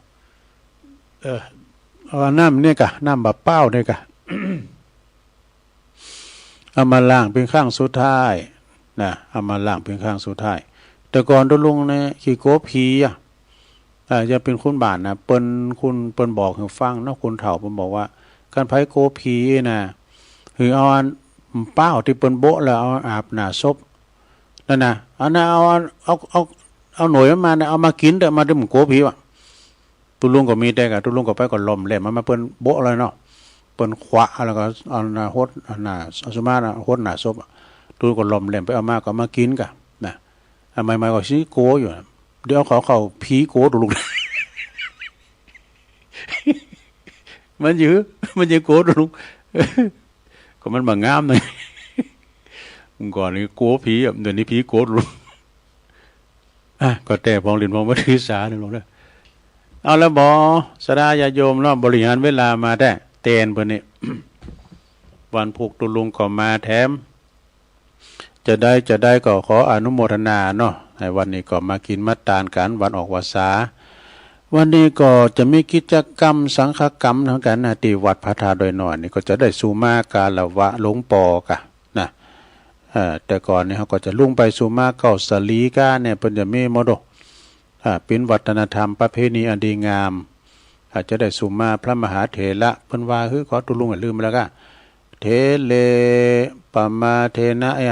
ทวาลตะเยนะกะตังสัพพังอปาลตังขมาตุโนพันเตเนี่ยถ้าลืมแล้วก็เทเลปมาเทนะทวาลตะเยนะกะตังสัพพังอปาลตังขมาตุโนพันเตเนี่ยว่าได้ยินครูบาอาจารย์บอกว่าน่ะตุลุงก็ว่าตัวตุลุงก็ว่าตัวเพื่อนะแล้วก็เขาก็ว่าขมาพันเตนะจะได้เอาสวยกำเจ้าเนี่ยตามจารีตหีทอยเนาะใส่ซองแล้วก็ถวายหลวงพ่อแล้วก็สุมากาลวะจารีตหีทอยแก่แบบเก่าแบบเดิมเนาะออกวรรษาแล้วก็ต่อไปไหนก็ไปศรัทธาญาโยมเยาวตุเจ้านะอันก็คือว่าไปนอนแฮมแก่มือที่ไหนใดออกพรรษาแล้ว เราก็ไปช่วยการช่วยงานที่หันที่นี่เนาะงานแลกก็ผ่านไปละนะมีวันเดียวก็คือตักบาตรเทโวเนี่ยตอนนี้ไปก็จะเป็นเทศกาลงานบุญกฐินเด้อศรัทธาที่ตุลุงเขานี่ก็ขึ้นจับเพาะจับแมนเป็นวันที่19นะวัดพระธาตุดอยน้อยนี่นะ19ตุลาเนี่ยศรัทธาจะตอดกฐินสมทบทุนสร้างวิหารเนี่ยวันที่19โอ้สมาสุปเด็ดกับที่วัดพุทธศรีคีรีตุลุมได้ไปโจยต่อท่านมหาเพิ่นไปเนอะท่านมหาสมชาตินะตกลุงกันแล้วนะก็จะละที่นี่ไปได้เดี๋ยวบ่รู้ว่าไหลเหือบลุงดอยบ่กัน วัดโตมโจยวัดโจยวัดเพิ่นนะเนาะอันนั้นก็วันที่19ก็งานบุญกฐินที่วัดพระธาตุดอยน้อยนะก็มีกูวัดเนาะสถาวัดแต่ละวัดมีกูวัดกูว่ากฐินเนี่ยนะแล้วก็งานบุญกฐินแล้วมาลอยกระทงมาต่างทำโลงแถมหลายตีหลายตั้งเนอะแต่เจ้าก็ได้รับสายจากท่านเลขาเจ้าคณะอำเภอดอยหล่อนะพระครูสุทธิกิตยาภรณ์นะอาจารย์จิรศักดิ์เนี่ยเปิ้นก็จะมีการต่างทำโลงเนอะที่วัดศรีไสมูลกู่และเมืองปุ้นวันที่3ที่4ปุ้นก็นะพฤศจิกา3-4พฤศจิกาปุ้นอยู่นะก่อนเดือนยี่ปิงเนาะวันที่5เดือนยี่ปิงโดที่3ที่4นี่ต่างทำโลงที่วัดกู่ไร่มือนะคณะสงฆ์ตำบลยางครามโดยเมตตาธรรมท่านพระครูสถาพรพัฒนารังสีเจ้าคณะตำบลเนาะที่วัดศรีไสมูลนะกู่ไร่มือใกล้ๆมาค่อยประกาศทำค่ำนึงเพิ่นกำลังโทรมาเจ้าเนี่ยนะแล้วก็มีทำหลายวัดวันพุกเจ้าก็ค่อยมาประกาศประชาสัมพันธ์เนาะข่าวสารงานบุญแถมบ่มแรงมันคุณฟังบ่หลายสักเท่าใดเตอ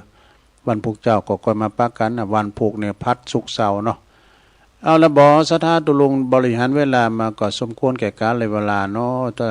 นำรายการจากลาสถาไปก่อนเด้อได้มามาจ้าวันนี้ก็พอสมควรแก่กาลเวลาผิดถูกไปก็สุมาอภัยเน้อปะกันใหม่นะฮะพวกกันหน้าเน้อโชคดีในใจมันกันจุปนจุตานเน้อจัตตาโลธรรมาวัฏันติอายุวันโนสุขังปะลาก็จะไม่ทันให้เขากินกัน